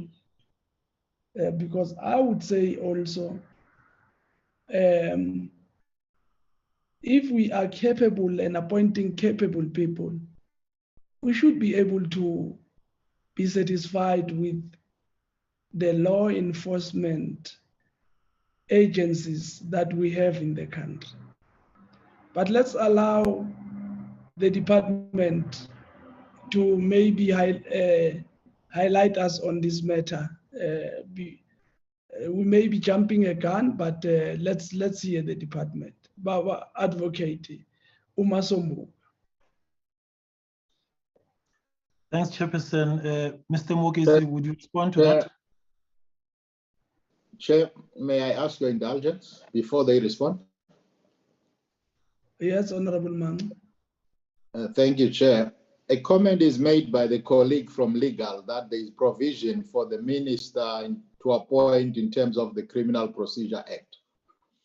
That is not the issue under contention. The issue is those powers of peace officer within the legislation or the transport economic regulator that we are considering. So nobody's questioning whether the minister has those powers or not. The issue is in what is before us, and that is what we are questioning, not the powers of the minister in terms of the CPA. Thank you, Chair. Baba Umasombu, ngiyabonga baba. Thanks, Chair. Can I request Mortgage to respond to that? You are allowed, Thank sir. you. Thank you, Chair. Can you hear me? Loud and clear. Thanks very much, Chair and honorable members, for the comments and inputs made. I think my first disclaimer, which would be important for the committee to consider, which has been highlighted in the previous session, is that this bill is a game changer. It's a new bill of its nature in South Africa, and it has been informed by what is happening in South Africa, and particularly with respect to the transport sector. It has been then informed as well by international benchmarking on many of the areas as to how you would design, develop a specific bill. It is correct to acknowledge that some of the sections and clauses in the bill, one, may have not been tested, because indeed it is a new bill. Therefore, it would be an humble request that we proceed with the current framework, obviously adjusted as per the comments that are made here, and the fact that this section 55 towards section 59 should be looked at with a microscope instrument. Yes, we may argue that the bill in this area may extend its scope to areas which should not, but the observations of certain legislations at the time of drafting the bill demonstrated that we need to give powers to the regulator to access information in specific areas where information is not made available. We have a current situation where one institution in a specific sector that we are trying to introduce economic regulation here cannot provide us with access agreements and access framework. And this may be the case when the bill is effective, that certain information may be hidden for a regulator to make decisions.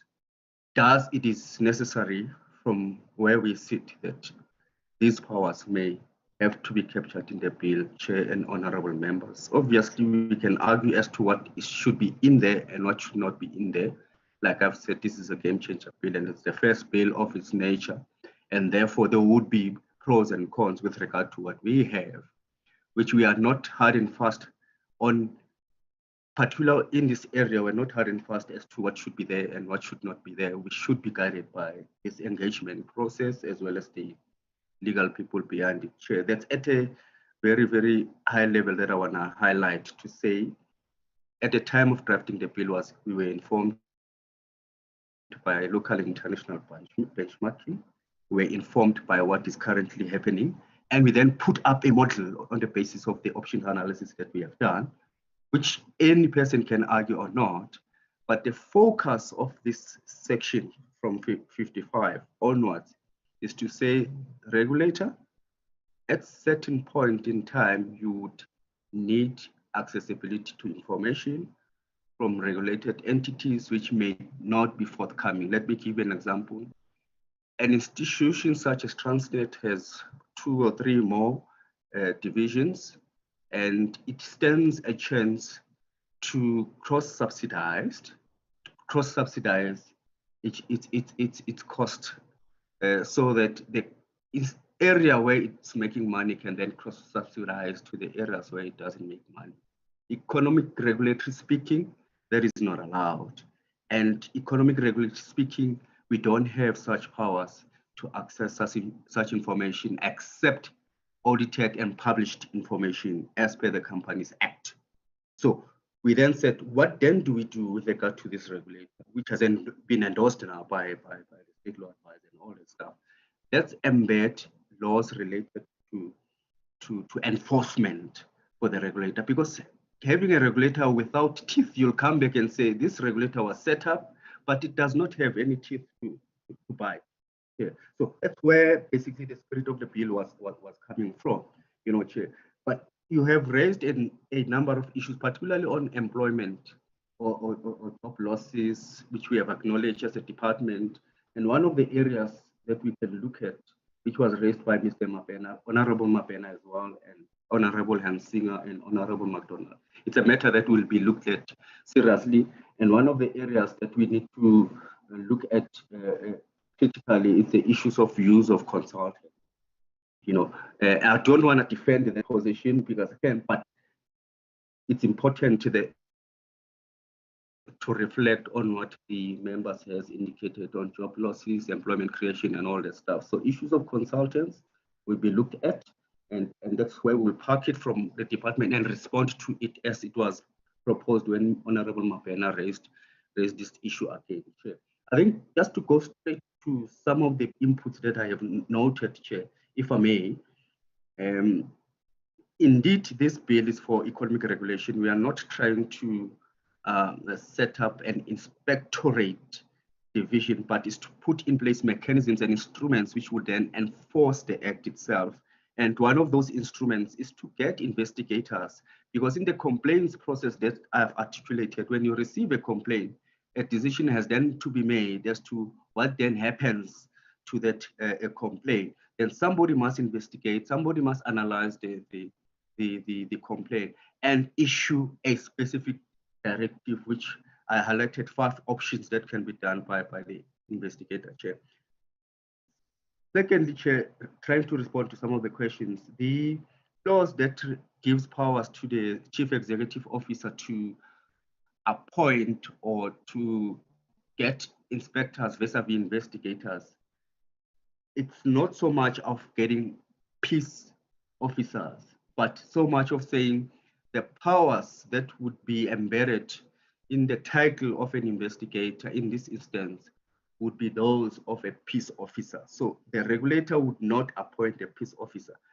When we reflected on the matter yesterday, we looked at the Criminal Act and we looked at the definition of the peace officer to see if we in transgression to what we're trying to do here or not. And we found that the definition itself, I'll try and read it to you for your information, Chair. Peace officer includes any magistrate, justice, political, police officer, correctional officer, as defined in Section 1 of the Correctional Services Act, and in relation to any area, offence, class, or offence of or power preferred to the notice issued under Section 334, sub 1, or any other person who is peace officer under this section. So the bigger question, which Mr. Honorable Mango has indicated, it's not so much about the nitty-gritty of what should be in the bill here. It's so much of saying, do we really have to put such clauses in this bill? If yes, what then do we capture in the bill, which is something that we can reflect on as a team. Okay. And just 1 or 2 or 3 points. There was a question around may or must, which relates to Section 55(1), where the 55(1)A says may appoint as any suitable employee, which is from where we sit, it's correct. But the B, which is critical, says must issue each inspector with a certificate. You would know that a person that would enter in somebody else's premises would have to be identifiable, would have to be officially appointed, which is why the must would want it to stay there, Chair, so that it is clear that you can't send any other employee. For example, you may send somebody who does administration in the regulator, who is not empowered and who is not capacitated to deal with issues of investigation and all that stuff. That would be a problem from our side. Okay. And then 55(3) basically talks to the Chief Executive Officer may appoint or contract any other qualified person. I think I've exhausted to indicate this is a matter that we could also flag in the HR plan to say, really, do we need consultants to do this, as the chair has indicated, but we're talking about unemployment and all this stuff. But within the spirit of the bill, you would know any institution would have to outsource some work which needs critical and important capacity. Obviously, the degree in which you would get such services or such capacity, it's critical in the sense of trying to make sure that you don't have job losses through this process, Chair. So, but in terms of the capturing of the information, I'm not quite sure how to capture it. I think we'll be advised there so that not a lot of consultants or not a new unit is created, like Honorable Manuel indicated, to pursue certain purposes, not the purposes of the bill. I think it's something that look at. And yeah, I think I would try and stop there, not try to explain in response to each and every point raised, because some of which I acknowledge is a correct observation. Like I've said, this is a game changer, it's a new bill, and it has been workshopped with various stakeholders, had different views, but now we're getting an opportunity to get different views here, Chair, which should be considered by the committee. Thank you, Chair. Thank you very much, Ndate Meketsi. Are you a lawyer by profession, sir?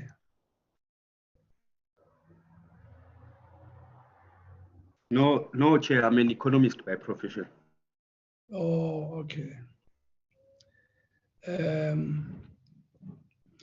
I think at this moment in time, let's accept that there are issues in terms of this section that is from clause 55 to clause 59. Am I correct, Advocate?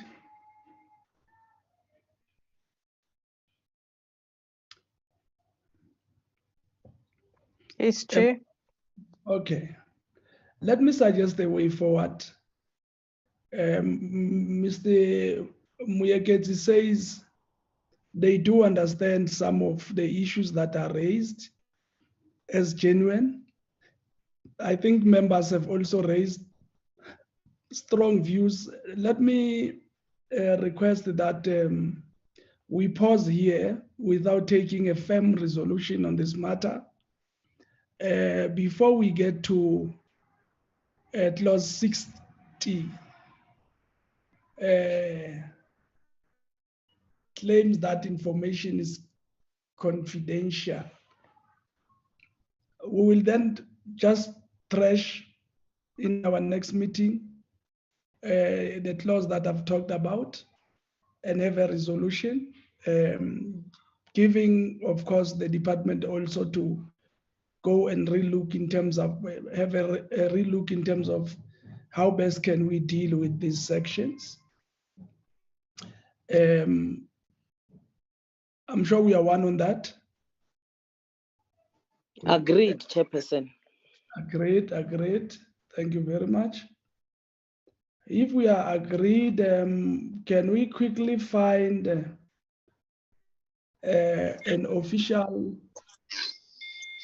maybe I should say thanks to the department and for working together nicely in terms of these issues. You can see that as you talk about the game changer, this committee is also a game changer in terms of interacting with issues. Therefore, let's entertain the fact that we seek to come up with a balanced piece of legislation and will engage in good spirit moving forward. But thank you very much for representing the department up to so far. Should you wish to be in and out, you are liberated to do other issues. Thank you very much. Let's then get an official, very important official by the name of Valerie to help us deal with our second item, which is consideration of submissions on the National Road Traffic Amendment Bill number 7 of 2020 and confirmation of dates. Valerie, are you with us? Yes, Chairperson, I am with you. Just two things. Chairperson, Members would have received the updated draft program that showed the provisional dates for the hearing starting from the 10th of March. Members will know that the House is sitting, so the dates for the hearings are scheduled around the sitting of the House. So in terms of that draft program for the hearing dates, we will try and ask the House chairperson to allow the committee to meet on Tuesday and Wednesday morning for the hearings, as well as on Fridays, whole days for the last 2 Fridays when Parliament is still sitting.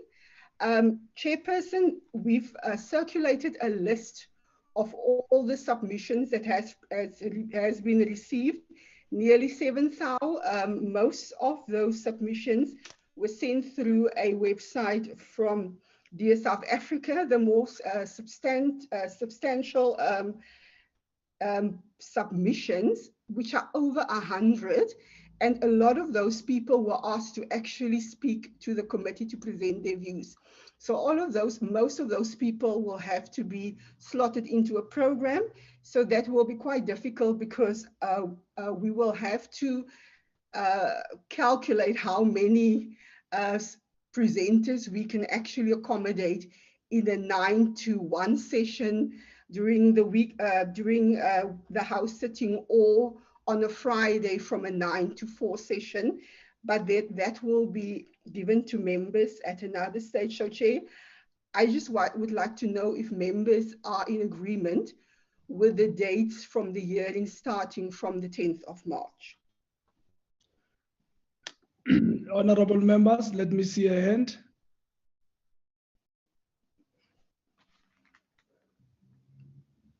Honorable MacDonald. Chairperson, sorry, apologies. Chairperson, we are in agreement with the dates for the public hearings. I think we would be fine with those dates. I just think that we might have to slot in some more sessions because there's a lot of submissions that we have to work in. And because this committee is so thorough in its work, Chairperson, we might find ourselves that we don't have enough time to see all the people that we would like to see and to hear their inputs, because it's very important, Chairperson, that we do not miss somebody because it would not be constitutionally correct.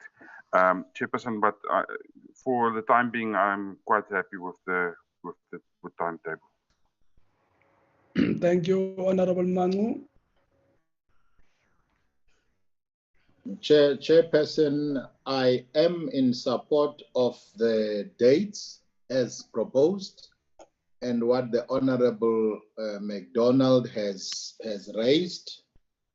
I do, however, want to note a concern that at some point we had agreed as a committee that we need to go as broadly as possible, community radio stations, and so forth and so forth. But this did not happen. If you look at the submissions that they have come and you balance them in terms of the demographics of this country, that will tell you something. I thought I will register that, but what we have is enough to chew, and I do support that we do it as proposed, and we will evaluate as we go on. Thank you very much, Chairperson. Thank you very much, Honorable Manu. I think we have a resolution on that one where we resort to see the people who are dealing with this matter to explain to us, and then we take it from there. Am I not correct, Valerie? Yes, Chair, and I just want to just tell members that the Parliament Communication Services did run a radio campaign that was after the running through December. That's why the date January, unfortunately, their budget was very limited in terms of how many radio stations they could reach, Chairperson. In terms of the number of submissions that we received afterwards, there wasn't a significant improvement in the number. But Chair, what happened then, and this is what I also need the committee's agreement to, is to condone the 10 or 20 submissions that were received after the closing date of the 20th of January. Because there were people who still wanted to get the last bite in, Chair. Okay, I'll put that to the committee now. But let's take a view that we'll still call these people to come and present so that we take a view on that issue of advertisement and so forth by the committee. Please allow a space in between our meetings to meet with those people. Valerie, is that okay? Yes, Chair, I will raise that with Mr. Maputi. Thank you very much for your understanding. Can we condone the late comers or submissions as we normally do, Honorable MacDonald? Chairperson, I would like to propose that we do accept those late submissions due to the fact that Parliament did not extend the broadcast and the intention of the bill to everybody in this country. And Chairperson, I really want to add my dismay that every time the transport portfolio wants to have ads run, we run into or do oversight or do anything. The Transport Committee is always being told that there's not money for this. Chairperson, when will there be money for the this transport portfolio for us to do our work?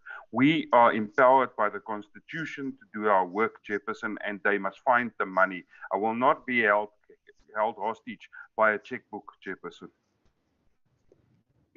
Thank you very much. Mr. Maputi is coming. We'll put that question to them. Honorable Ansinger, as Honorable. Oh, thank you, Honorable MacDonald. Honorable Ansinger. Thank you, Chairperson. Chairperson, I am in support of the proposal that we should unconditionally allow the late submissions simply on the basis that it is valued comment that we should consider, and we would want to be inclusive rather than to exclude anybody, even by a deadline which was clear from the onset. Thank you, Chairperson. Thank you very much. On that note, honorable members, can we go to the minutes of the 2nd of February? Any... Chair, apologies. I unfortunately don't have, as the host, a raise your hand button. But Chair, in the last meeting on the program, members asked that agenda item be created to call the minister about the road accident statistics, etc. The date, which is on a Friday, and I would like to hear members' view on that. Unfortunately, in the program for that meeting. The date is on the 19th of February. Yes, Chair, next Friday. Members, can we support that as that was our own request? Let me see a hand supporting that. In support, Chairperson. Sorry, I didn't raise my hand, but I'm in support. Thank you very much, Honorable Mangu. It's in support, Chairperson. Thank you. Thank you very much. Can we now go to the minutes of the 2nd of February? I've gone through the minutes myself. Any hand that wants to adopt? I can see Honorable Mangu is generous. Honorable Mangu. Thank you very much, Chairperson. I would like the committee to consider point 2.9, of the minutes of the second. Some of them are cosmetic. However, I think they're important. We said that the transport was a concurrent function. I propose we say it is. Transport is a concurrent function. That is my proposal on the amendment. If I may continue, Chair, on 2.10, the third sentence starts by saying clarity was so. I propose a cosmetic addition of T there. Clarity was sought on how this would affect. And I go down to 2.11, which says members propose that due to multiple references to rail infrastructure in this chapter, there was a need to include a definition not included for rail infrastructure in the bill. Then if you allow me, Chair, which I think will be the last one, I will go to the paragraph or the heading starts with outcome of deliberations on the bill. Just further down there. And the first sentence reads, the department was asked. I propose deletion of the word on to read the department was asked to present the following information. And with that, Chair, if you agree with those amendments, I would further move adoption with those amendments. Thank you, Chair. Thank you. Honorable Manu, Honorable McDonald. Chairperson, I second the adoption of the minutes with those amendments, Chairperson. Valerie, we are in order. Those will be corrected. Am I correct? Yes, Chair. Thank you very much. Let's go to the minutes of the 3rd of February. Any correction? Honorable McDonald. Chairperson, thank you. Chairperson, under the whole part of 2.9, it says clauses for 43.2 and 45.1 would need to be relooked at in terms of the involvement of the Portfolio Committee on Transport in the appointment of the board chairperson. I think it needs to be rephrased, Chairperson, because it was we made a decision in that the Portfolio Committee would be involved in the appointment of the board, and I think that we need that amendment, Chair. Otherwise, I am in support of the adoption of the minutes, Chairperson. Honorable Manu, thank you, Honorable McDonald.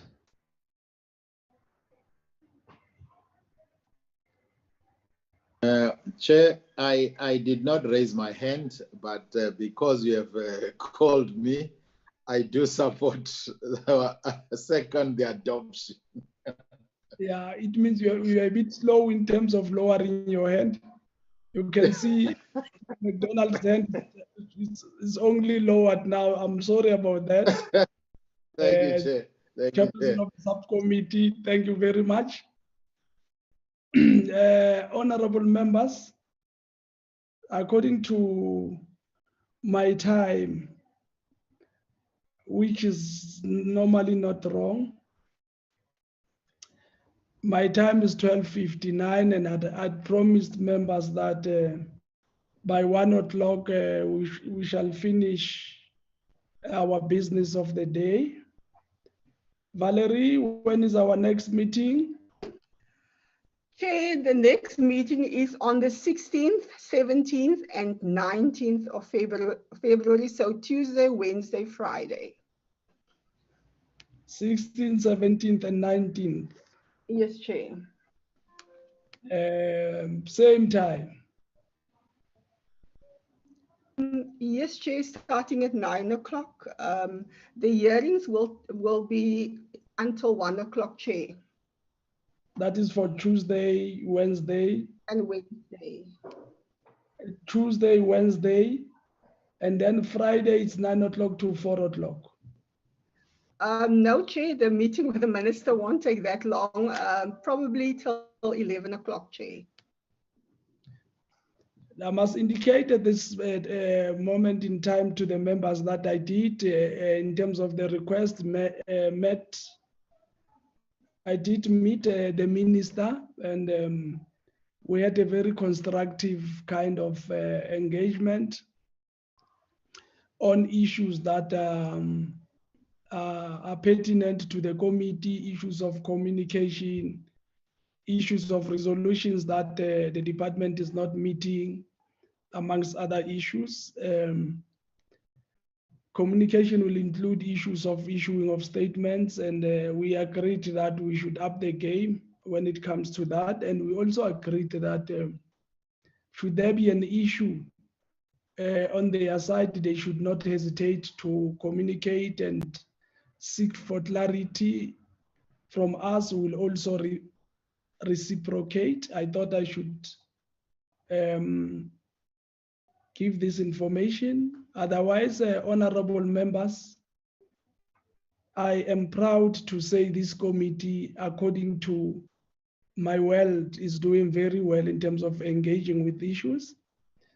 I know that we're coming from different political parties, and sometimes it's difficult, especially when we deal with legislation, because our views and ideology do differ in some aspects, but I'm quite happy in terms of the conduct that is matured by members in ensuring that those differences does not actually throw the baby and the water out of the bath, but we engage on issues until we try and find each other moving forward.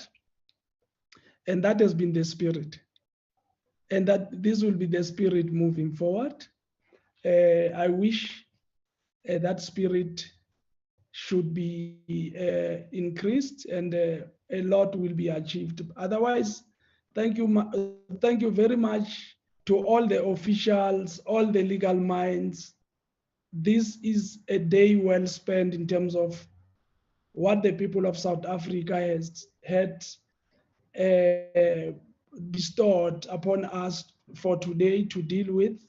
I'm happy that we have represented them fairly well. Otherwise, you are liberated also for the day. Thank you very much for your participation. Thank you, everybody. The meeting is adjourned. Thank you, Chairperson. Best wishes, colleagues. Thank you, Chair, and thank you to Honorable Shabangu. He seems to be having a stable network now. Thank you very much, Chairperson, colleagues. See you soon. Thank you very much. Thank you very much, Mahlati, Kennedy Museki. There's Pazi. Who's everybody? I have not said thank you. Where is Dr. Ngezi? Is still with us? Yes, I'm around, Chair. Thank you very much indeed. Mfowethu siyabonga ake ngikhulume nawe ngikuzwe. Hey. Nami ngiyabonga, Chair. Siyabonga. Thank you very much.